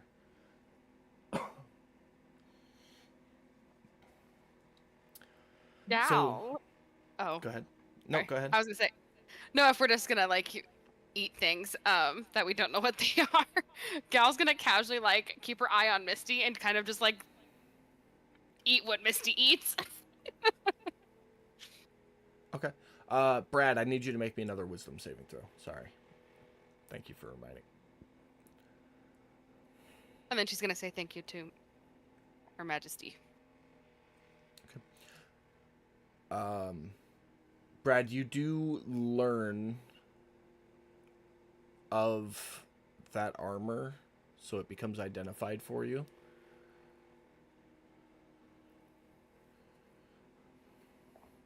But nothing else happens to you. Okay. So you can open that up and read it now. Gotcha. All right. Throughout the course of the meal, Misty will go through a little bit of everything. But really, the only things on the table you're familiar with are bread and fish. But she does ask, what are the goings-ons of the world in Haven? Nice. Can we just make like small talk conversation? Well, the real question is, do you fill her in truthfully and fully? I mean, we don't have to actually have the conversation for brevity's sake. Mm-hmm. Just let me know if you're being truthful or not. That's huge. And then if you're telling her everything or if you're leaving things out, that Well, I'm kind of gonna goes ask for her everybody. first how long it's been since he has been updated. I believe Gistra 3 years ago was the last time I spoke to anybody from Haven. Okay, so I will be truthful, and I will color the conversation with how bad it is politically. Yes, it wasn't much better.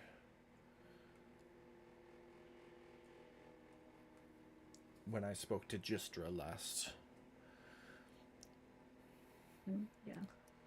I'll tell her how it's been bad like that since X number of years that DM knows that I don't know above table. When the last family was overthrown by the current ruling class.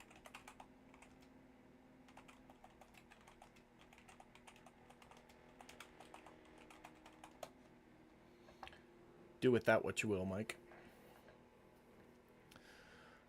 Yes, it sounds about right.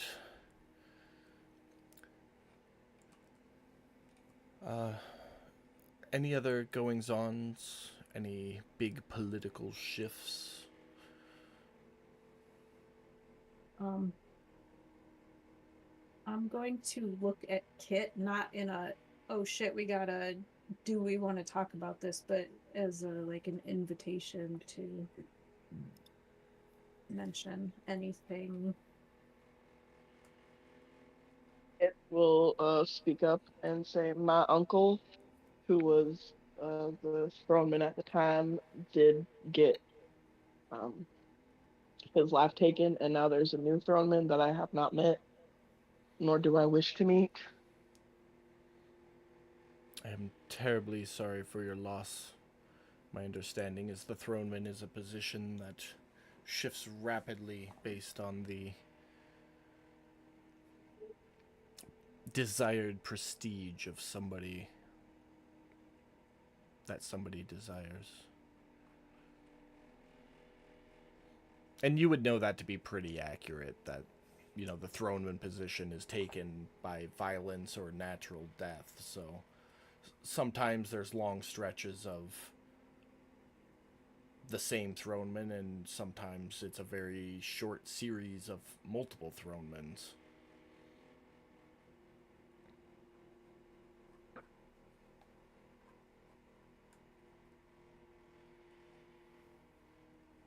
And then I will, after like I'll say perhaps there's change on the horizon, change for the better, with sort of a deeper meaning behind it, not just a nice thing to say.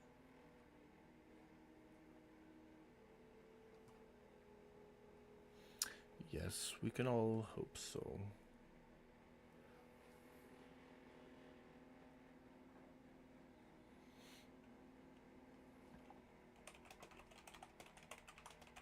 Bear with me. There's some under the scene stuff going on.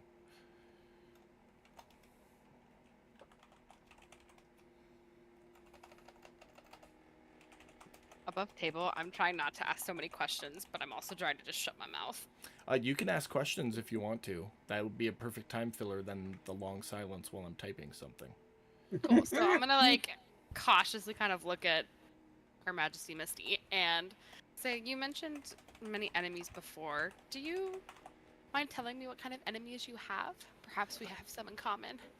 Probably the same enemies anybody has at sea. Pirates, creatures. Every once in a while we do catch a good spy from Haven trying to infiltrate and absorb us. Interesting.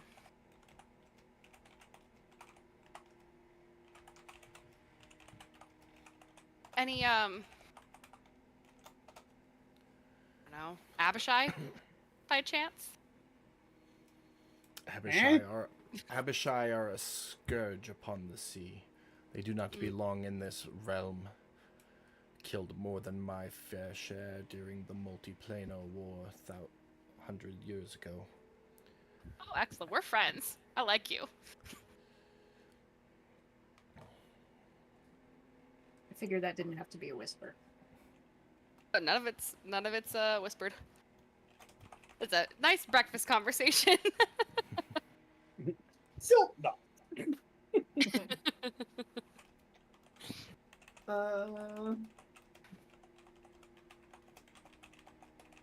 Might there be any clerics amongst your group? Or religious folks? Of course there's a cleric amongst our group. That's who you're here to see. I figured you would at least know the details about the person that you seek.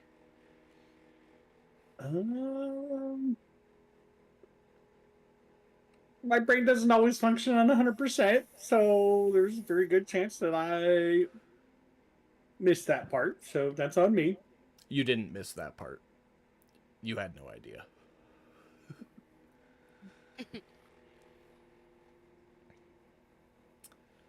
Well, that's good to know. Eveline doubles as both our blacksmith and our local cleric, assisting us in all things of both departments. Taddy would speak up and say, you know, you hunt truth. The truth is, we were handed a piece of paper that said, go see this person, get this shit, and bring it back. We have no clue who that is other than the information they gave us on the sheet. That's Hey, fair enough. don't be rude. As long as you are honest and forthcoming, you will have no issues here. And obviously mean no harm to me or my city. Anybody else have any questions or anything they want to ask other than, you know, the random small talk that carries on? Oh, I'm happy with this conversation. Oh, I'm you gonna all Oh, go ahead. No, go No, I ahead. was just gonna say that I look at Her Majesty Misty like bright-eyed and just like looking at her like she's a hero. After like the 4th or 5th time you refer to her as Majesty, she reaches over and touches your forearm and goes, "It's Madam. I'm not a Majesty." Oh, sorry, It's a distinct difference, dear. I just heard the DM call you Majesty, and I just thought that was the proper title. It's quite alright. Quite alright. But you all continue breakfast and eat your fair share of whatever you want to eat. No issues with any of that. If you guys are kind of following... I do have one question. Yeah. There's someone who's below on our ship. Do you mind if I take some provisions for her? We'll be happy to send If that's day's okay. a day's pack back with you, but if you desire more, we have some for sale. Just seek Hesub on the eastern ship. She's the little gnome girl you probably saw as you came in. I shouldn't say girl, she's probably 5 times my age. But yes, if you wish to purchase some rations, just go talk to Hesub. She'd be happy to. This was just set such a you lovely up. spread. I didn't want her to miss out on this Of course, of course. lovely meal. with that, she'll kind of hold up her handkerchief and wipe her mouth and stand up and goes, well, I have some business that needs attending to. Just remember, harm none, hide none, and you'll be just fine. Believe I can trust all of you. Feel free to move about the ship freely. Just know that you'll be watched, whether you think so or not. And her and DM will exit stage right. Oh, they will mention that Eveline is in the southeasternmost ship, past Hasurb. So you'll have to go past the gnome to get to the goblin.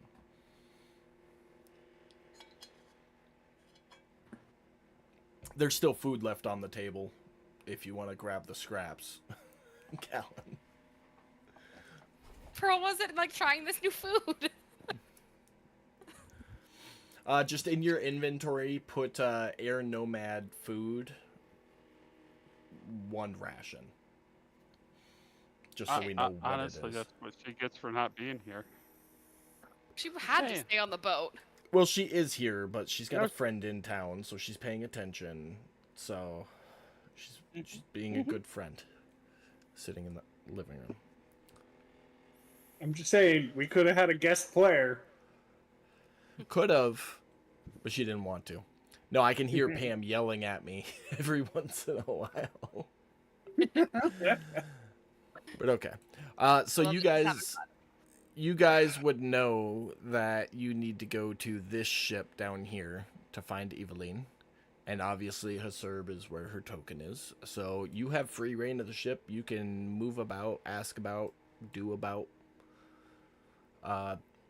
Being that it is now morning, there are a lot of Genasi, probably 50 or so moving around the ships. One thing of note, you'll see these decks right here. These are upper planks that go from top deck to top deck, and then there's these ones here. Those go from lower deck to lower deck. Just for reference. But you guys have free reign of the ship and may move about as you please. Shall we go talk to Eveline? By the way, the white creamy mash was mashed potatoes. The brown oval thing that was orange in the center was a baked sweet potato. The green and purple thumb-sized things were grapes. And then the green and red fist-sized things were apples. Fun. Better than fish. Very much so. I guess so. Let's go talk to Eveline, and then I guess we should probably peruse the markets. I would agree with that. Let's go talk to Eveline first. Can I save some seeds from the fruit? Grapes and apples. You absolutely can. Roll 2d8. 2d12. Okay.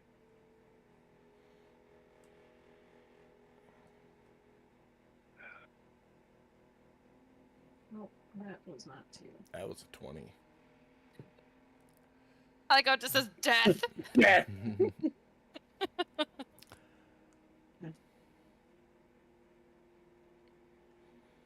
All right, 1 grape seed and 4 apple seeds.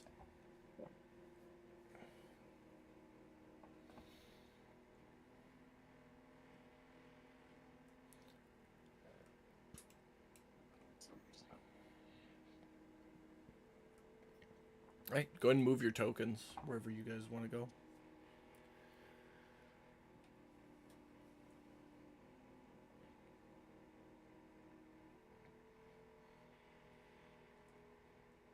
If we're heading towards that ship. Oh, I thought Eveline was over where we came in, but I guess not. Nope. Opposite end. South end. Okay. Then, yeah. I got you, Max.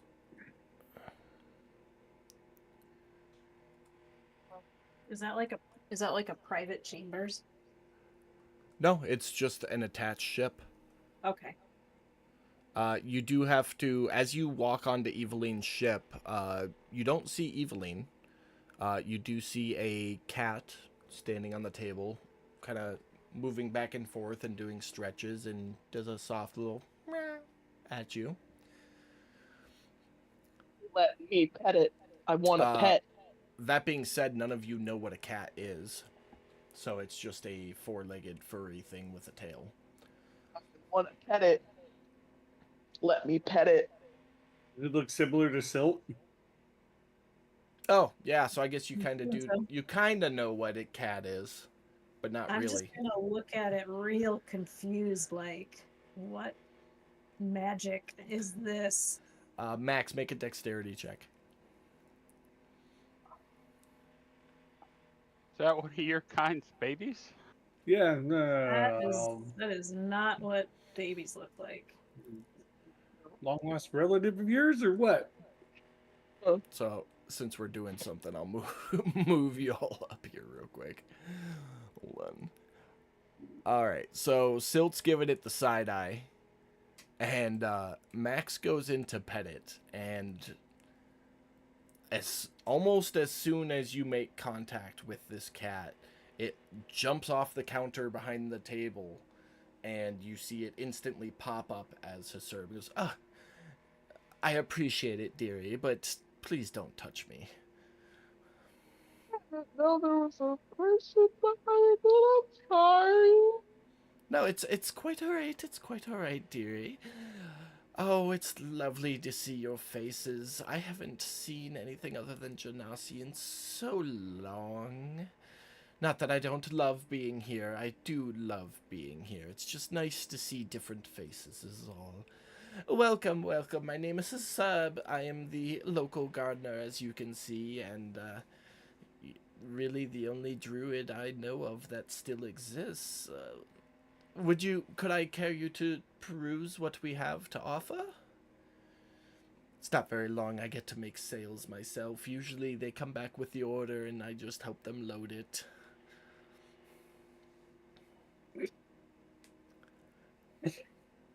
Well, She literally looks like the token I put there. She's just the sweet old, like, yes, yes, please come, please come. Don't mind if I do. Yeah. I'm going to like look at these plants that she's growing, poke around in them, and see what kind of thing this is. I know plants can be quite Do I have a weird, but you know, with the right care, they can grow without soil. These are grapes I have growing all around the ship, and below deck I grow the apples and the potatoes, and you know, of course, matched with a nice fish, things turn out well. And of course, the bread that we make is from the potatoes. I'm not sure if you've eaten here yet, but you can also mash them up with a little bit of milk. She side-eyes Kit for a second there, and they make a wonderful mashed potato. Do we got a tail? Or somebody watching us? I mean, there's Genasi everywhere. Okay. They're all looking at you. So Okay. Okay. How does one grow a plant? well, it starts as a seed, and then it sprouts, and really it's just sunlight and water. Without nutrients, of course, you need fertilizer, but we all produce fertilizer, so that's actually one of the easier, although more disgusting parts of the job. Me personally, I learned some great druidic skills from my mentor. Hopefully he's still alive. I haven't seen him in probably near 60 or 70 years by now. But I learned a great spell from him that... and he told me the most wonderful story about this time he took a branch and turned it into an entire tree for one of his friends. It was quite a lovely tale. But yes, I use a little bit of magic to help them along, but it's very doable without the magic, of course. Interesting.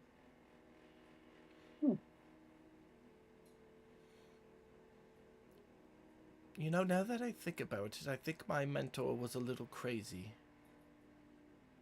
Why is that? Well, he used to tell me stories about the most weird things, and then something about being ripped through a void and ending up someplace with a lot of land and creatures from worlds that shouldn't exist, and then time drove on and I met him on the sea. Like horses? You know about horses? Just He used to a tell little bit. He I'd used like to to know tell me more. stories all the time of these four-legged things they used to ride back and forth across the country. I forget the name of the places that he visited. But he used to tell me such tales about creatures. He even showed me a couple. Being a druid himself, he could shift into some things that, kind of like the thing you just saw now. He showed me that one.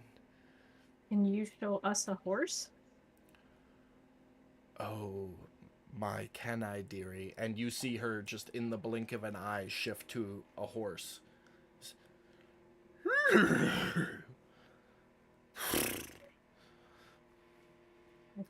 I'll be jumping back a little bit because that is One of your phobias. startling. She'll stay like that for 15, 20 seconds. You all get a good look at what a horse is. And then she'll shift back to herself. She goes, yes, that is, according to him at least, what a horse is. Fascinating. And what was the small one that you were? Oh, he called it a kitty cat. Yeah. They kind of resemble you. I mean, no offense, of course, but, you know, if you got down on all fours like I was, striking resemblance, if not a very difference in size. It's interesting. Yes, he says he used to go into one of the kitty cats so he could sneak around and people would see him but not pay any mind because they were just everywhere where he came from. Again, crazy because the only time I've ever seen one was when him or I shifted into one. Druids sound fascinating. Fascinating people you must be. Oh, we're no more fascinating than any other type of person, but we do have our tricks just like everybody else.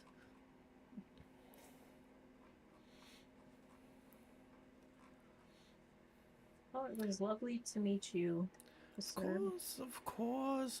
Were you interested in any of the fruits that I bear?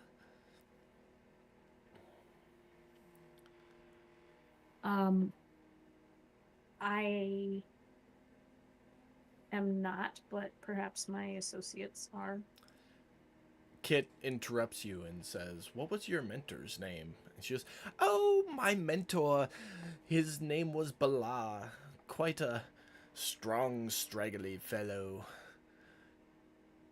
Apparently he's been alive for a very, very long time, although he appears human. Where do you find him? Where does he live? I haven't seen him in probably 60 or 70 years. I longed for other people in society and helping others, and he was very much a stay to himself type individual, so we parted ways. I think he was depressed. He had some very dear friends that he wasn't able to see anymore. But That's I don't- understandable. if you do find him, tell him I miss him and he should come visit. We're usually in this general area. We will definitely do that. Oh, lovely. But alright, you said you must go. I'm here all day and night. And day and night. And day and night. If you need help with anything, if you have questions, if you want me to show you, I do sell seeds if you don't want just the fruit themselves, and I'd be happy to show you how to grow them. Yeah, maybe we will take you up on that offer. Oh, After we lovely, do our lovely. business. I love helping people grow things. Nature's so wonderful, isn't it? It is. Mostly. All right, dearies. Well, you handle your business, and I'll see you when you come back. Above table, I want to walk by and smack her in the ass and say, light her up. Wait, But what was it that? wouldn't make sense. Wait, what? Who are you smacking I in the ass, said- and what are you saying? I said above table because I know it wouldn't make Okay. sense in game. I'd want to walk by her shrub, slap her on the ass, and say, light 'em up. Oh, there's a table But between in you and game, her. it wouldn't make sense. Yeah. I know. So you get what I'm saying, though. When you start walking towards Eveline's boat, she'll be like, oh, you have to go down the stairs, and then you'll see the ramp straight ahead. And I will unlock that section of the map. Just a second. And I forgot to put a fucking staircase on that. So if you look at the part of the map I just opened up, you walk downstairs, and sure as shit, you'll see basically trees growing off the interior of the cargo hold, all with apples on them. There's 2 crates there. You look to the right, you can see some hammocks and some cargo hold area. When you walk across the gangplank, Odess, you get a fucking boner, because there is just... It is filled floor to ceiling with scrap metal. Hell yeah. But I'm not going and, to... Well, I can ask about it. and then there is a small ramp that will bring you up onto the main deck of the next ship. And as you walk up... Give me 1 second. Let me finish moving your tokens here.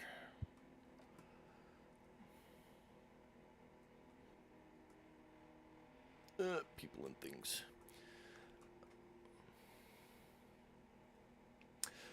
As you walk up, you see what is generally a fair-skinned, like smooth-skinned, hasn't had a rough time of it, female goblin. She stands about 3'6", maybe 3'8". She is working furiously on a forge, wearing some mariner's chainmail armor. Off to the side, you see that there is a shield and a mace. Anybody proficient with history or religion can roll one of those 2 things. At disadvantage. Oh.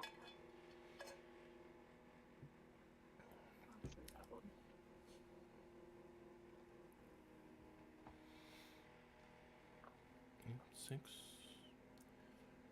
Odess, you're not religious? It was history or what? Religion. Or religion? At disadvantage.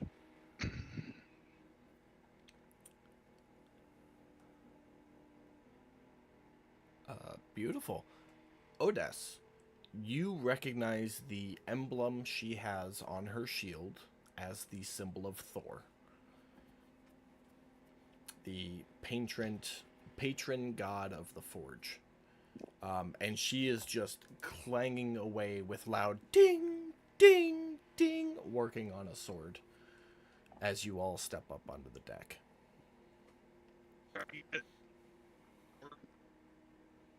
You're breaking up. I can't hear you. Yeah. You said the emblem was of Thor? Yes. Okay.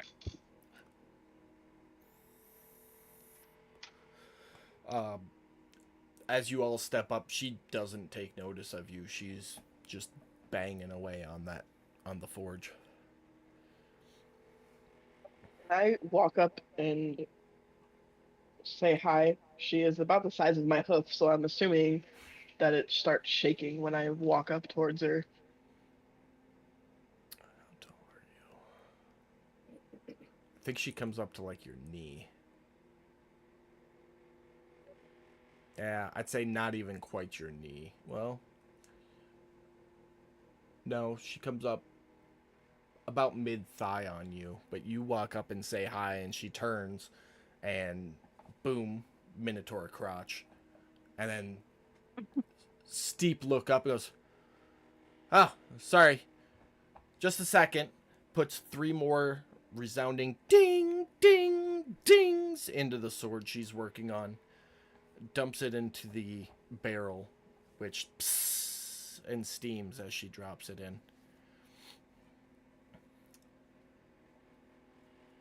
And turns back around. "Hi. Didn't see you walk up there. How can I help you?"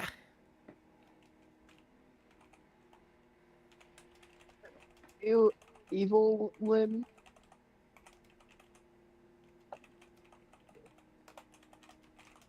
I sure am. What can I do for you?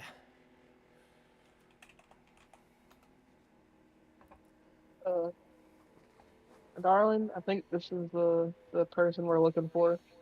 I will look back towards Silt. Well, if you're looking for Evelyn, then yeah, I'm definitely the one you're looking for. Are you here to get something identified, or you need something made? Those are really the only thing anybody comes to me for nowadays. Evelyn, it is a pleasure to meet you. We are actually here to help a trade commence more quickly between yourself and Gistra. You had some components that for her, and it looks like you're awfully busy and don't have a lot of time to take away from the forge.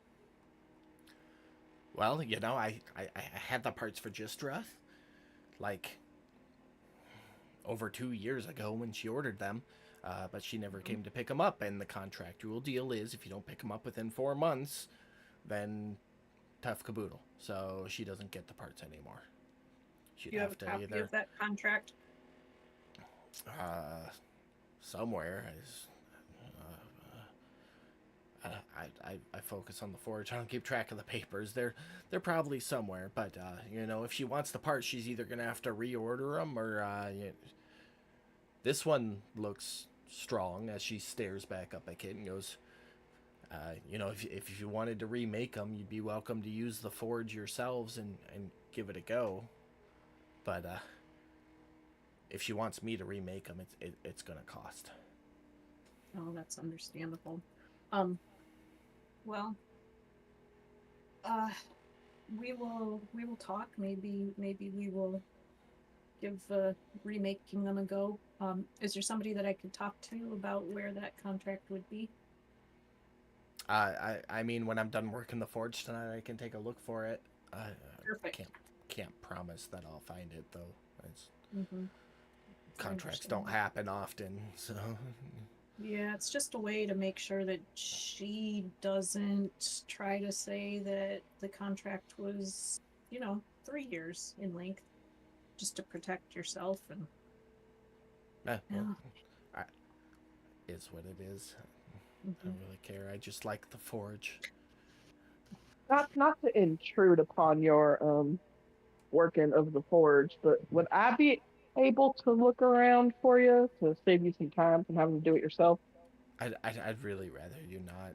You know, things are where I know where they are, and if things get moved, then if you want to be here when I look, I'm okay with that. I just don't like people going through my stuff.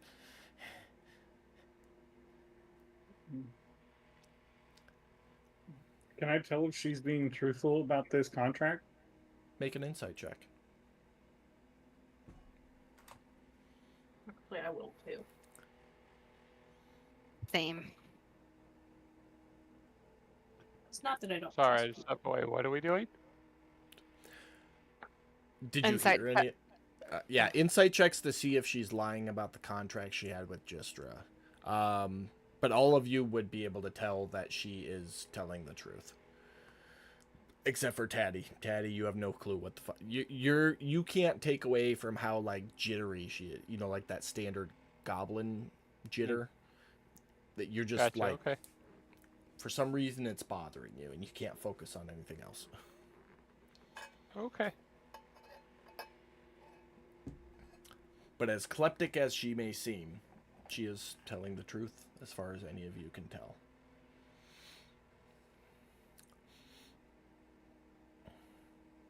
Okay, well, Okay.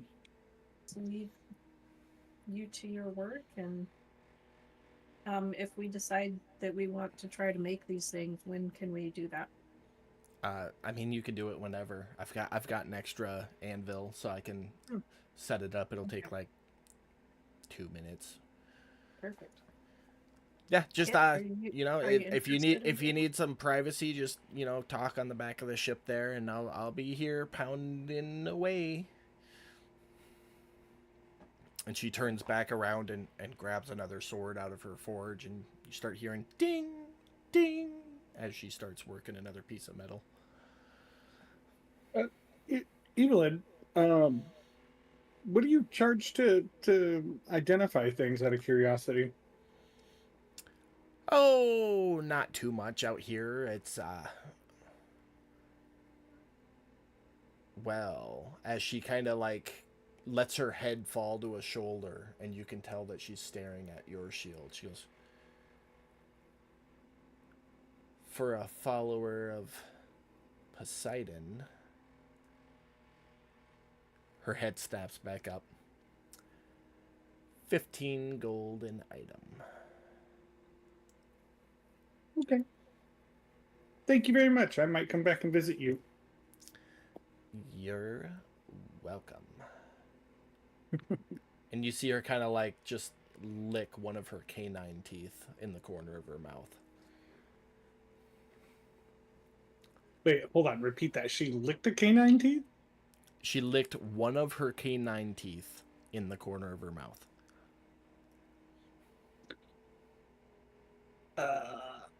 Can I roll insight to see if she's trying to be seductive? Go for it. Look, all the short ones love him.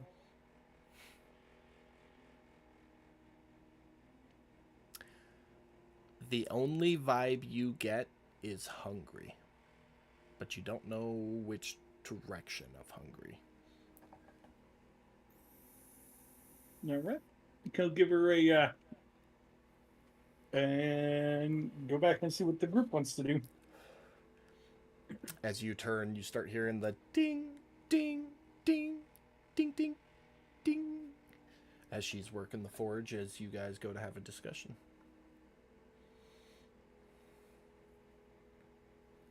Well, isn't that interesting that there's a contract that was failed to be mentioned? Well, it would make sense why she sent us out here. Sure What do you would. expect? What was that, Max? That it's Gistra. What do you expect?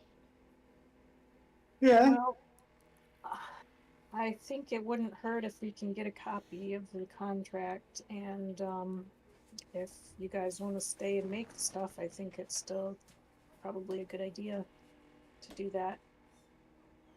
But maybe we have some leverage with a prior binding legal document that.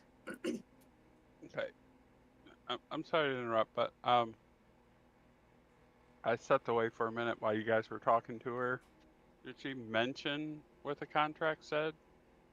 Yeah, that it was she had the parts for Gistra, but they were supposed to be picked up within 3 months, and they weren't. So contract for trade. And where are these parts now? Wherever you do with your blacksmith, whatever you do with parts that are sitting around. They're Jumping old up or space. native to something else. Yeah. I was gonna say they're usually just sitting around. Is it possible it's in that pile of scrap downstairs? Possible, I'm but it's been 2 years.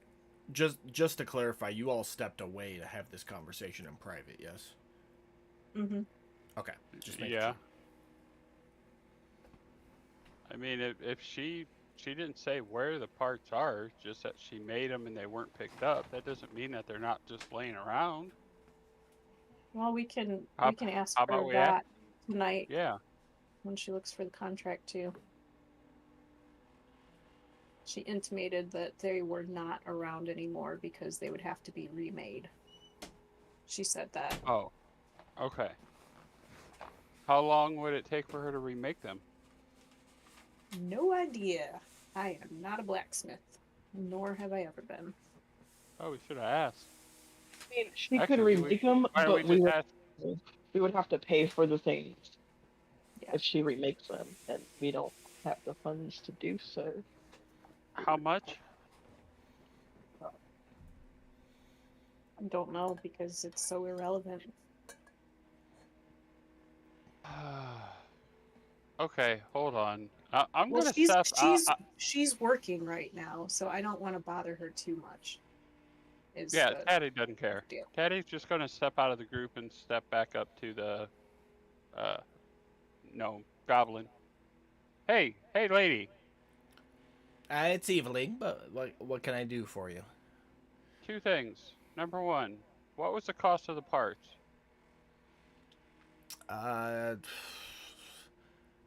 We're talking like 2.5 years ago. I don't remember. You'd have to wait for me to try and find the contract tonight, but I know it was probably the most expensive order I've ever made.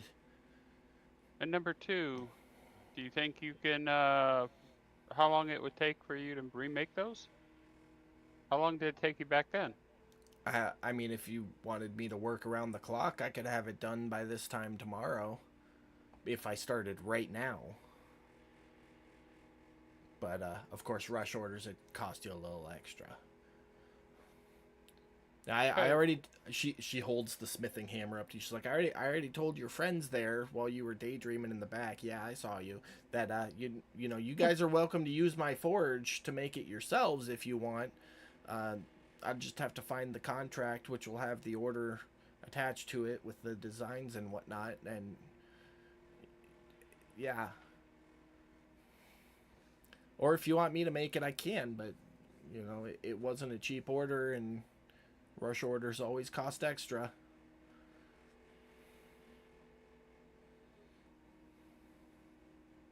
Okay. Well, no, I just, you know, it's information that would help us move along. That's why I'm asking. Oh, yeah, you can ask me whatever you want. I'll help you as much as I can. Okay. Hey, you got anything to drink? I don't feel like going over to the other ship to get a bottle. What do you want to drink? Something that's not water. Yes, have a serving of this very fine wine. She'll grab her mug from behind her and hold it out for you to pour in. I will pour her a glass of very fine wine.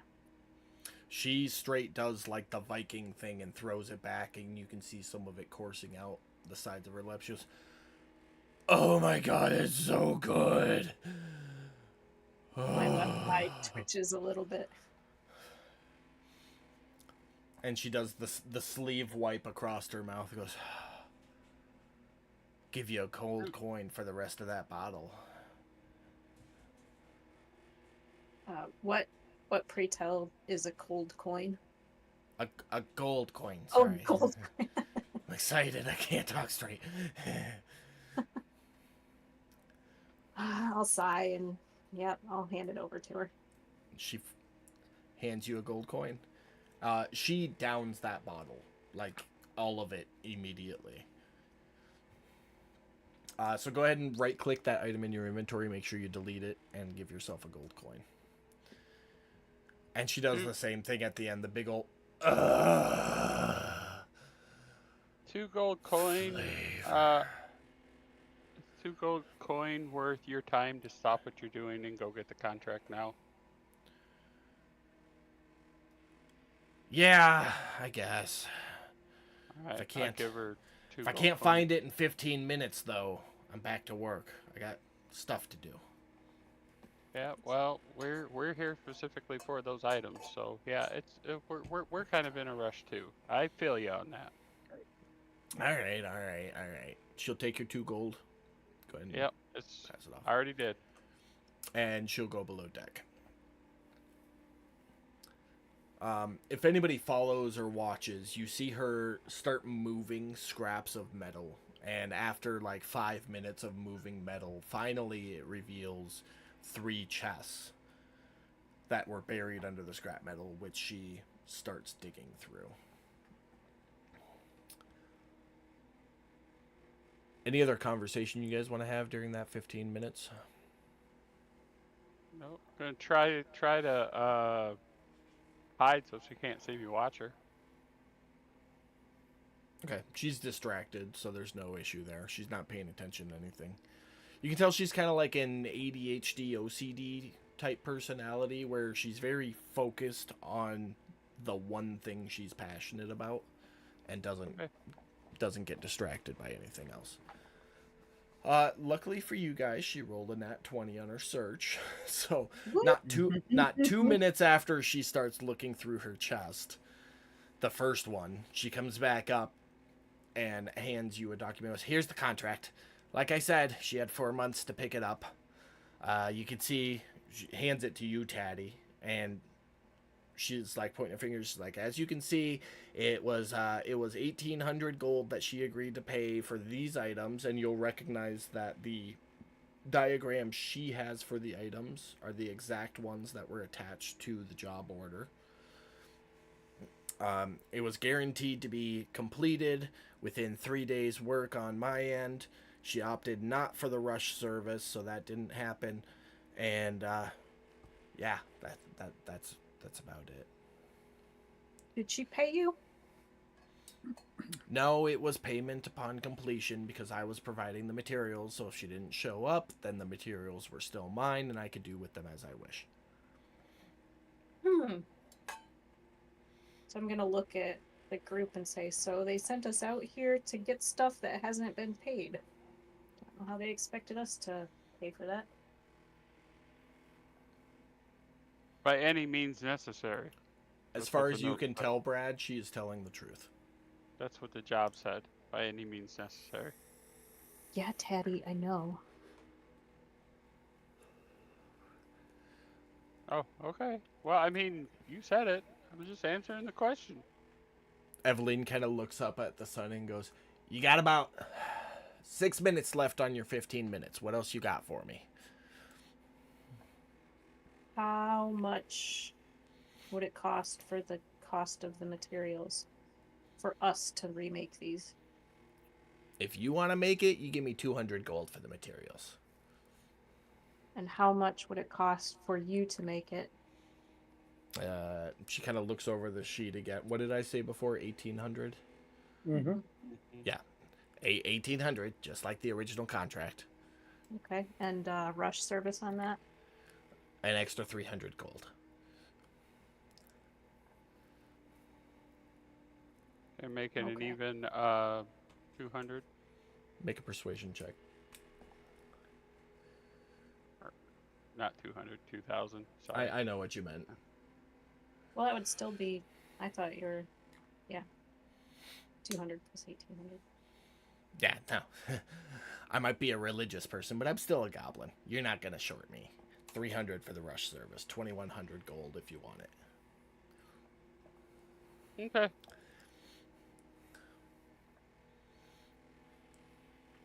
She looks up at the sun again. 3.5 minutes. Is that okay? How long do you think it would Make 'em. take a bunch of novices to make them? Couple days, tops. I mean, it's not like I won't guide you. I can tell that none of you have ever worked a forge before, but as long as you get everything right on the first try, 2, maybe 3 days. Okay. And if you're here by yourselves without any guards, that means you're already welcome here, which means you can easily stay, no issues, for that duration of time.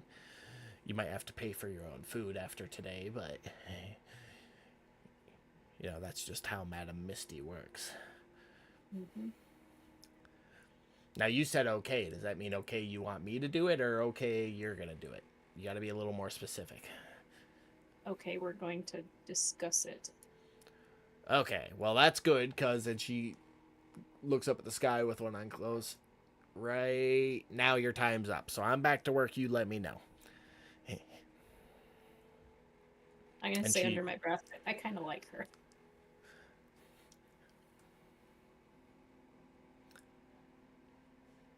You hear the first cling, and then I like you too. Cling, cling, cling. As she's back to work.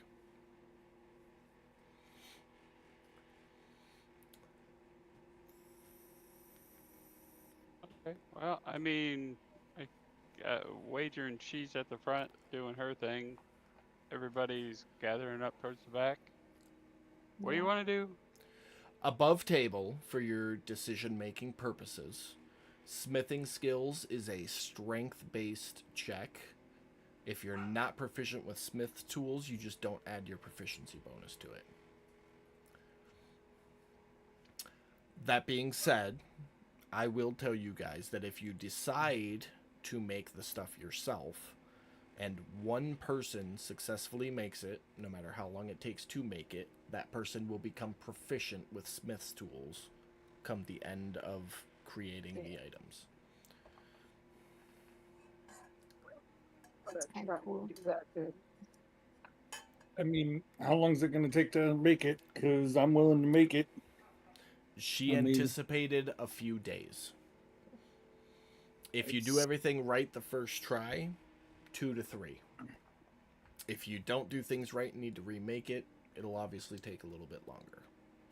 I mean, it's day 10. We've already knocked out one thing. We got 50 more days till I got to be back. So, I mean, what do you guys think? We don't really have the money because we had to drop all the money on the boat. I mean, I mean, We say fuck it and just try making it. But have our strongest people try and make it. Cause I'm down for that.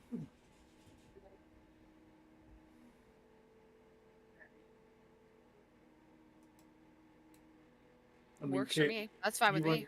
Kit, you want to help me make it? Silt, from keeping an eye on the charts, you would know that just straight sailing with no interruptions and no misheadings, you have 26 days of just sailing for the loop you've got planned to get back to Haven. So And we that gives you a 24-day buffer to complete tasks. Okay, I will relay that information. I mean, We we don't- we can let her make them, and they can make it off the boat. Just saying. No, Tatty. What do you mean they can make it off the boat? What does that mean? What do you mean? Huh? What do you mean? What do I mean? How do things disappear? No. Mm-mm. Nope. Eh,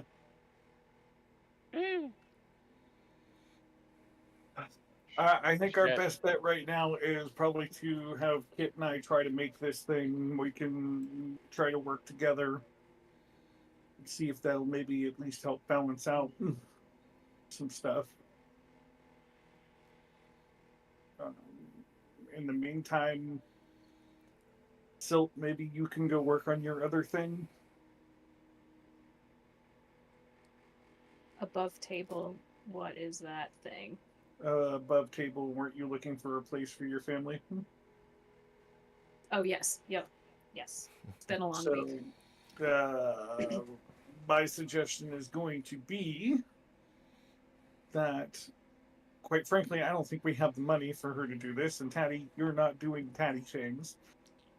Put it that way. So, Kit and I probably should get to work on this. I do have one other idea that I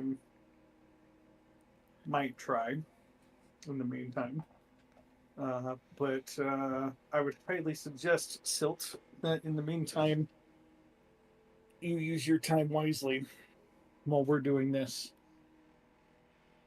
Going to arch an eyebrow at him. Neutrally.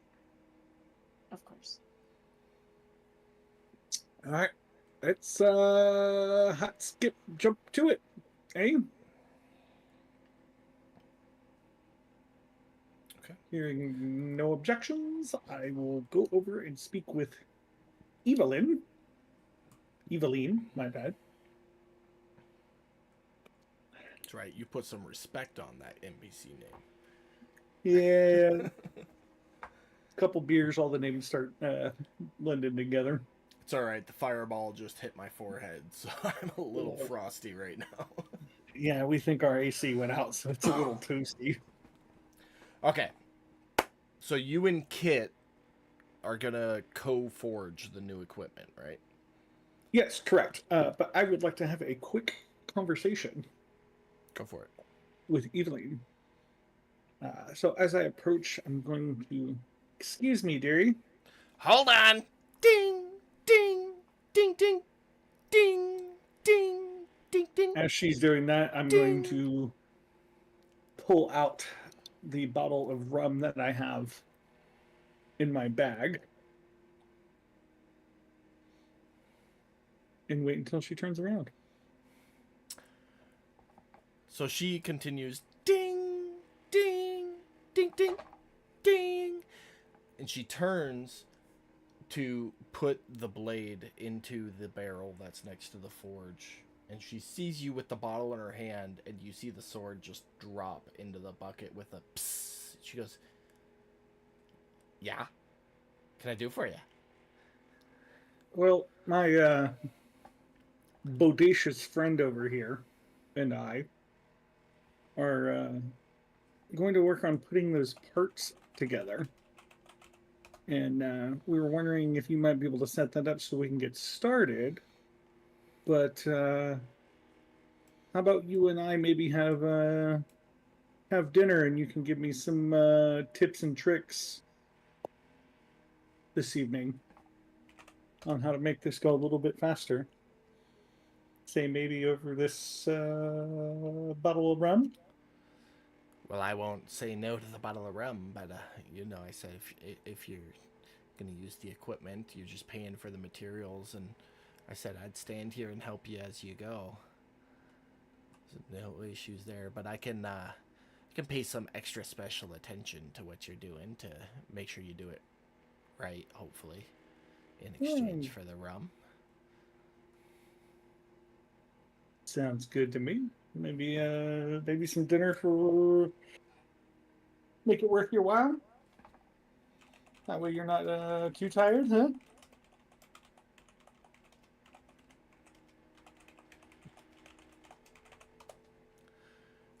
Yeah, sounds good, but I mean it's still morning. Dinner's not till tonight. If you're gonna get doing it, you know, we'd be starting right away here. Well, let's get started. All right. Well, you got the 300 gold for the materials? 200 gold. I'll pipe 200. Sorry. That was a DM above table mistake.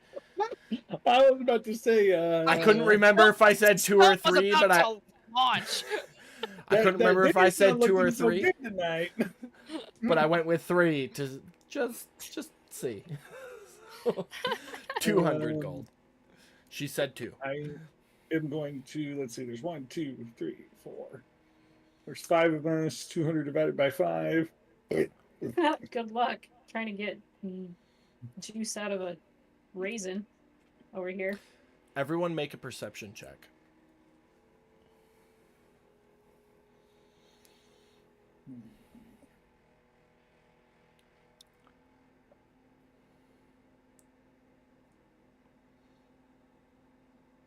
All right. So you all sort out your money thing. Odess, as you're collecting the money from everybody, you notice Taddy slipping below deck.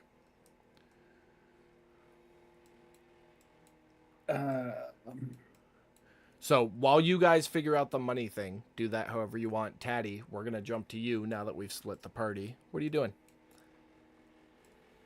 I'm gonna go check the chest. Okay. Are you looking for anything in particular, or just doing a broad check? No, I wanna see yeah, kind of broad, kind of. I mean, I'm more or less curious as to what she's got in those chests. Okay. It is all paperwork. That is the first thing you note. As you kind of skim through it, they are all contract orders for various items from weaponry, both personal and ship related, ammunition for ship mounted weaponry. Make an investigation check. We'll see if anything in particular sticks out.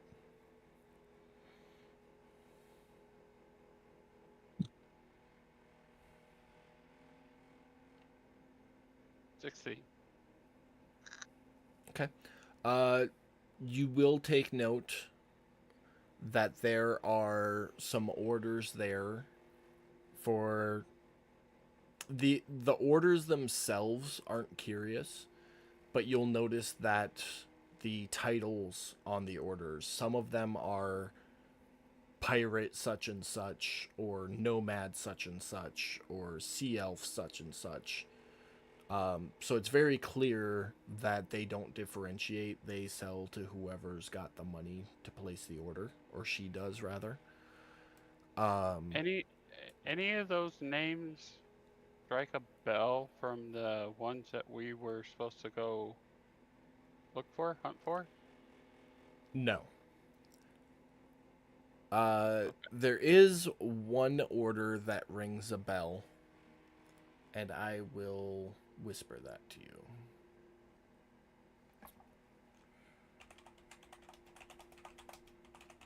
Above table, you did say that I noticed that Taddy slipped downstairs, right? Yes. Okay.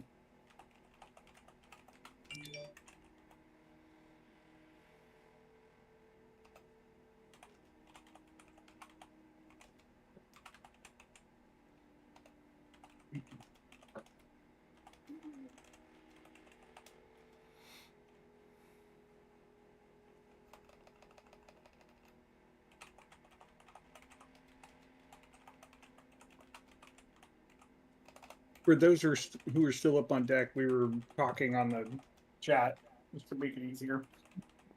What? Oh. Oh, that's me.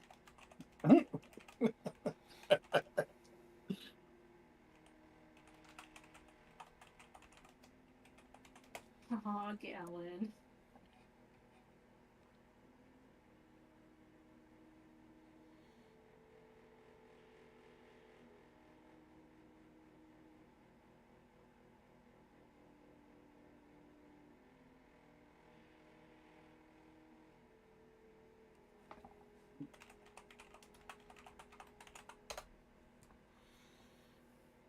That's that order. While you're reading that, we'll jump back up to the top deck. Did you guys get the money thing figured out? Or do you need me to do it for you? Well, as of right now, it's 40 gold apiece. However, I am very quietly going to whisper to the group, like getting really close into the ear whisper kind of thing. Okay. We are missing a contestant in this matter. I'm gonna whip my head around and see that Taddy's missing. Yes, you will. You might want to fix that real quick. God damn it, Taddy. Last I checked, he's the reason we're in this predicament. So, did you see where he went?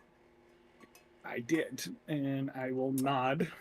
There's only one way off this ship, and that is across the gangplank through the lower deck. Okay. Wait, But isn't there a lower deck here that Yes. So this She was- ship, this ship has a lower deck, which is the direction he went.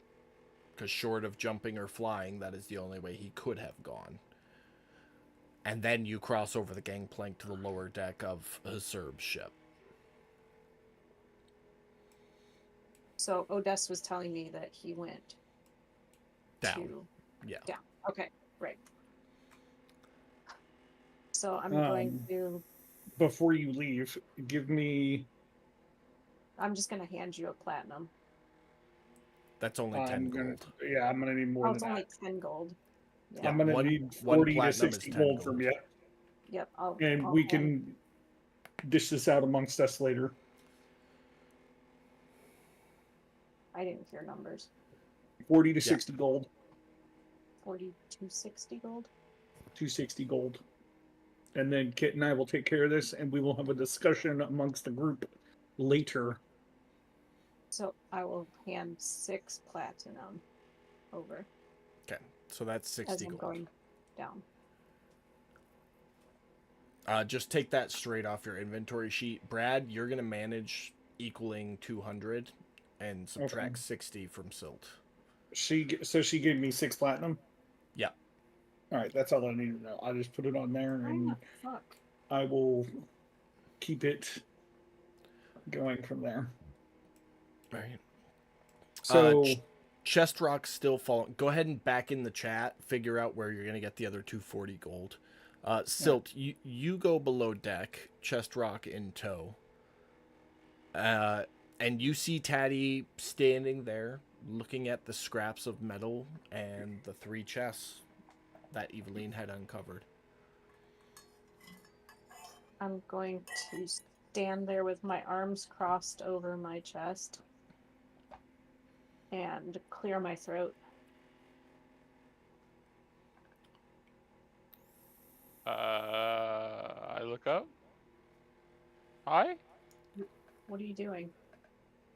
Looking?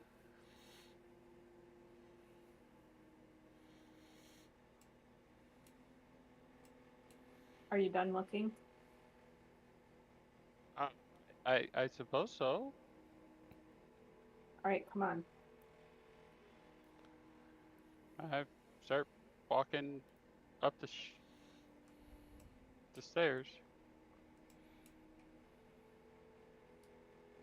When we get back up, I'm going to ask Galen if she will keep an eye on Taddy, because if he keeps sneaking around here, he's liable to get himself into more trouble than any of us are going to want to get him out of.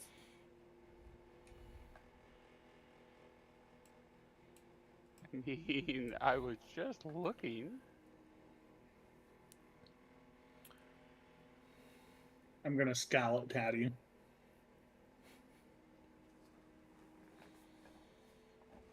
All right. Taddy's But, gonna but yeah, poke now that we're all whatever. back there, I have 120 between Silt and I. That makes me completely broke, which I don't really want to go completely broke. It was 40 apiece, but minus Gallon, that makes it 80.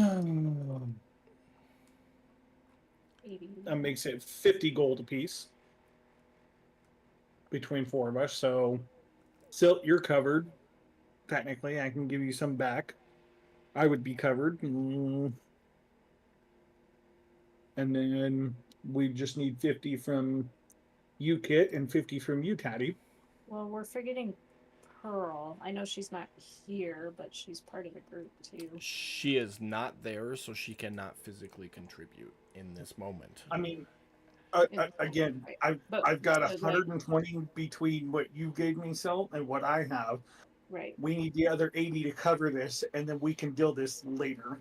Yeah, that's But what we I need meant. to get this started now. Yes, above table. Yes, I did just make that pun.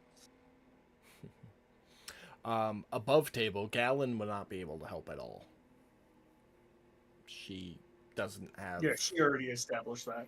a gold to her name. You just need 80 gold to get this started. Yeah, that makes me Yep. completely broke. Whatever I got from Silt, Five platinum, 30 gold. Okay. Just take it off your Cool. inventory sheet. Taddy So I hands will- over the rest of the currency, and Eveline looks at it in your hand and kind of counts it without touching. And goes, all right, looks good, and holds out a pouch for you to dump it into. I dump it in there. You dump it in. It doesn't make any noise as you dump it into the bag. And then she closes it up and puts it back on her waist. All right, give me a second. We'll get started. And she comes over and starts like slow dragging another anvil out from behind the forge, like like dragging a table or something. Like the Men in Black scene where he's moving the table up to his chair, Will Smith, when they're taking the written test. It's like that. Mhm. Just.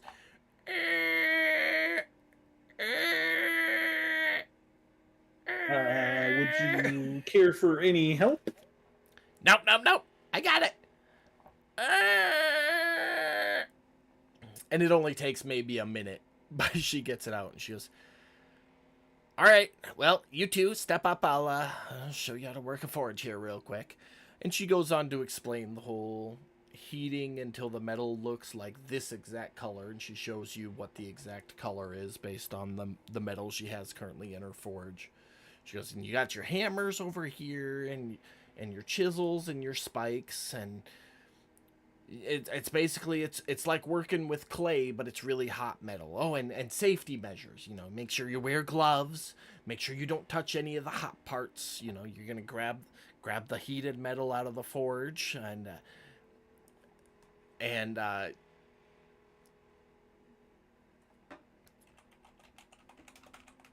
you're going to grab the heated metal out of the forge, and you're going to put it on the anvil, and then you're going to start banging it. If you want to do curves, you do this end, and dents, you do right here on the little square hole. And if you need a 90-degree angle, you do it over the edge. Everybody make a perception check for me.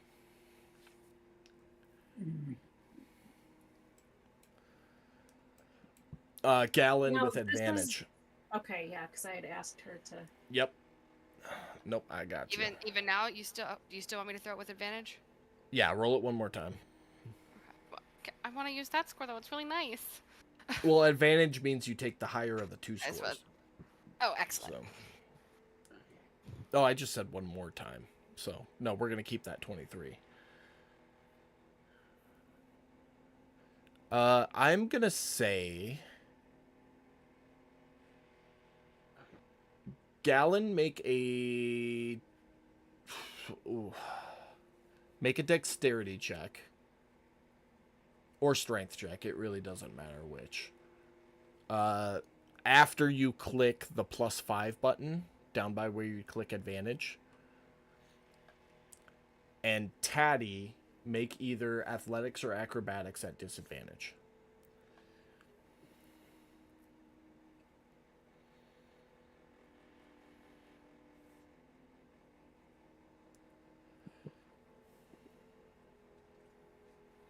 Beautiful. Taddy, you go to start flying off, and you've stopped midair and look down, and Gallon's got you by the ankle. You are considered grappled in the air in this exact moment and cannot go anywhere. I'm holding my foot.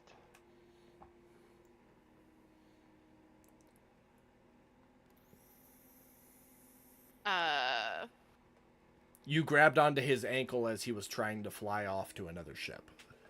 Yeah. I think it's pretty self-explanatory why. I'm not needed here. I mean, it's either you're with us or you go back to our ship. You already kind of left the group once. And I just start floating down past the ship because I'm assuming I'm over the edge.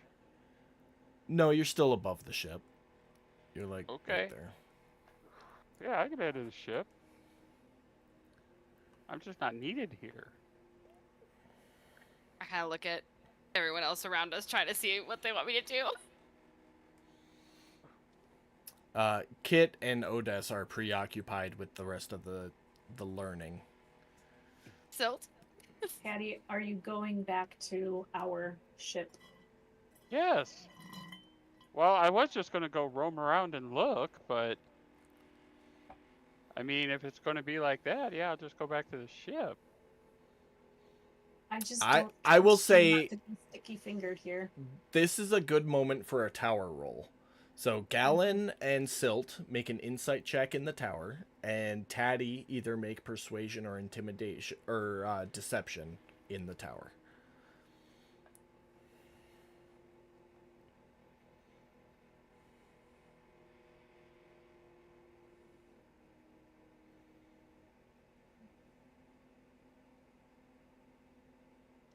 Try that again, Taddy.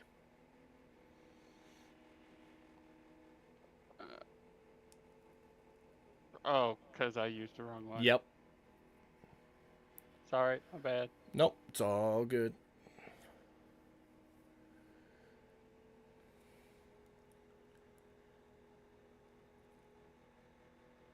Gallon, you believe him 100%. Silt, you think he's lying through his teeth about everything he says. Patty, why don't you stay here with us for now? Yeah, okay. Why don't you stay with Gallon? Mm-hmm. And I look at Gallon and I'm gonna nod. And then I'm going to nod back, and then like basically my eyes are gonna be like fixed on Taddy the whole time. All right. So, the safety brief concludes. At this point, what we're going to do is we are going to kind of fast forward the next couple days. All right. So, if anybody wants to do anything particular in those couple of days, send me a message or a whisper in Fantasy Grounds or Facebook, your choice. That being said, Brad and Max, you guys are going to be forging for the next couple days, so you won't have time to really do anything. Katie, you are going to have that conversation over the next couple days. We will do that off camera between now and next week Okay. via Facebook, Okay. because none of it is really going to come into play here. Okay. And I just saw your message there, so we'll cover that as well. Okay. But as far as, because we only got 7 minutes left, so I just want to get through the rolls. So basically, if you want to be done up here, we can be done up here. Start next week's game. Brad and Max, both of you go ahead and make strength checks with a +2. Come on, guys. Is there any way that like I can give the kit guidance every morning if Odessa is giving himself guidance for strength? I'm going to say no for you, Katie, because of what you want to do and what you have to do while they're foraging. Okay. At least for this first one, I'm going to say no. Okay. Brad, however, if you want to give either yourself or Max guidance, you can.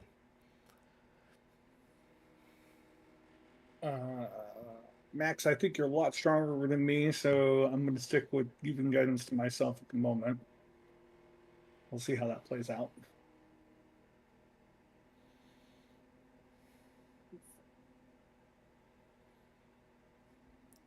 Okay. So your first day doesn't go too bad. You guys have, neither of you have ever forged anything before in your lives, but the materials you have come end of the day vaguely resemble components of what you are trying to build. And it's not too bad. Give me 1 second. Out of curiosity, can Kit give herself bardic inspiration for this? Or does it only work? She can, but that's what the +2 was for. Oh, got it. Well, I take that back. It would be if you chose to give yourself a bardic inspiration, it'd be a +5 to your roll, because the roll is lasting the entire day. Bardic inspiration only lasts 10 minutes, So you don't get the full D8, you get the set extra 3. The +2 is because you convinced Eveline to be there helping you through the process. So your 9 would become a 12. Basically. And obviously you get a full night's rest and whatnot, so I'm not going to make you mark off any uses of anything.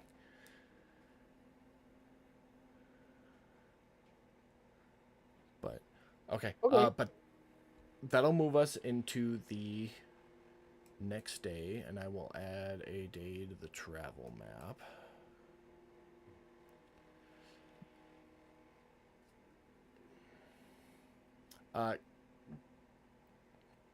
Thank you, Katie.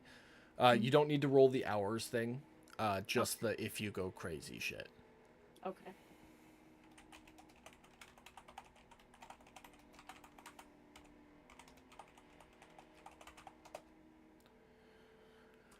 All right.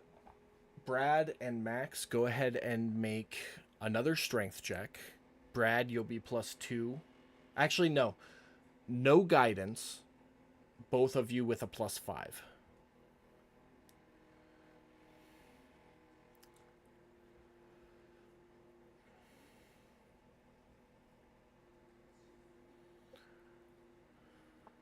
And that +5 will count for Bardic Inspirations. Guidance is however that would work.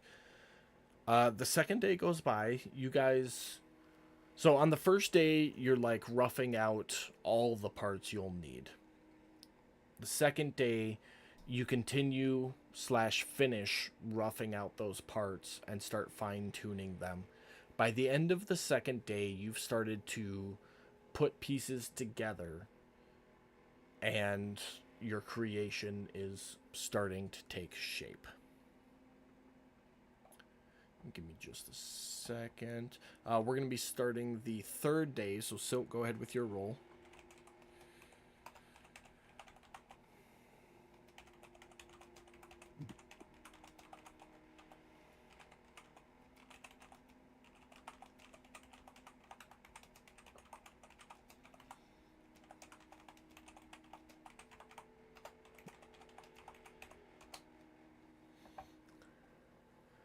Okay. Kit and Odess, go ahead with your +5 strength checks.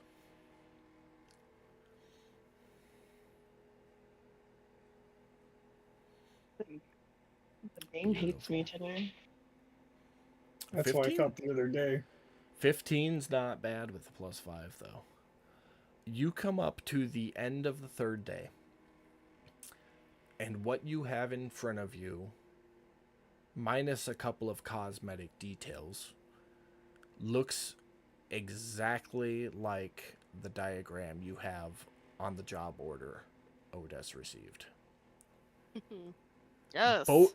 Both of you have earned half proficiency in smithing, Yes. which I will add right now.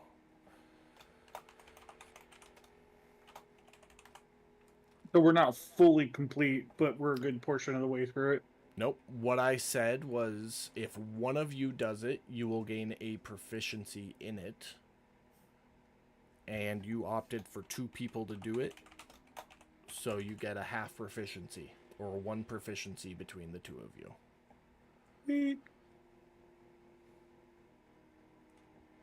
So the way that'll work is if you ever try to smith anything in the future, you'll get to add half your proficiency bonus to the roll, which will be a 1. So you get 1 extra point.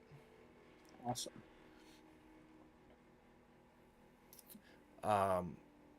Also, Brad, I will text you about your dinner with Eveline on the end of that first night off camera. And if anything is pertinent, same goes for you, Kit. If anything is pertinent, or not Kit, Silt, sorry. If anything's pertinent, we will cover it at the beginning of next game. Okay. But it is 11 o'clock, so we are going to cut it there at the end of the third day. As everything is forged, you have it in your possession. Who is taking possession of the items? How much do they weigh? Well, I guess I can't. I don't have my backpack. I'll put them in the bag of holding. Okay. Just go ahead and add job 4 equipment to the bag of holding. Okay. And I will take job 4 off the world map as it is completed. But yeah, we will pick up there next week. Brad and Katie, we will have conversations about your during those days items. But we'll pick up back here next week ready to go. Taddy, if there was anything else you wanted to do there, you can text me about it, and we'll do that off camera as well. And Okay. yeah, you guys will, if you want to stay, you can stay. If you want to go, you can go. At the beginning of next week, we'll also have, if anybody wanted to buy anything from any of the shops, either whether it be Hisurbs or anywhere else. There was a shipbuilder, like a shipwright, as well as just a general goods store here. General goods doesn't really carry anything. It's like day-to-day plates, silverware, mundane items. But the shipwright does do ship repairs as well as sell lumber. I'd say like probably the first 20-30 minutes of next week can be a quick shopping episode. Anything you guys would have covered during that 3 days. And then, you'll be good to set sail or stick around and have conversations with anybody after that. Okay. Alrighty. Well, thanks everybody. Oh, go ahead. Oh, I was gonna say, just to round it out, what are we ending on here? Sunday? So it has Should been be day 12. 3 days. It's Monday, right? Yeah, it should be Monday, 10, day 12. 11. Okay, I was only counting 12. the slash marks, so I wasn't sure. Yep, Monday, day 12. We're at the end of Monday, day 12. So go ahead and say dusk, day 12, Monday. Okay. 'Cause I see 13 marks on the Lost Seas map. Yep, Yeah, I we think we're just started. missing one. We started tonight's game Friday, day 9, morning. You had that day of travel, which was day 9, and then hold on. Now I'm all fucked up on it. You just Yeah, need one that's- more slash. Well, no, 9. he's got 13 slashes up there. Yeah, it should be 12. You That- guys are at that's you guys are at the end of day 12, not 13. Okay. Okay. that's what was confusing me. That's why I asked. Nope. No, sounds good. Thank you for asking. Mhm. But all right, we will pick up there next week with all this fun stuff to follow and see how everybody goes. Thank you all for coming to watch the stream. Hope you had a happy 4th of July and stayed safe. And we will see you back Wednesday for Curse of Strahd hosting Brad. Sorry, I gotta, point this way on the camera. Back Friday for Lord Z's Fantastical Dungeon. And of course Sunday for Waters of the Deep. We will see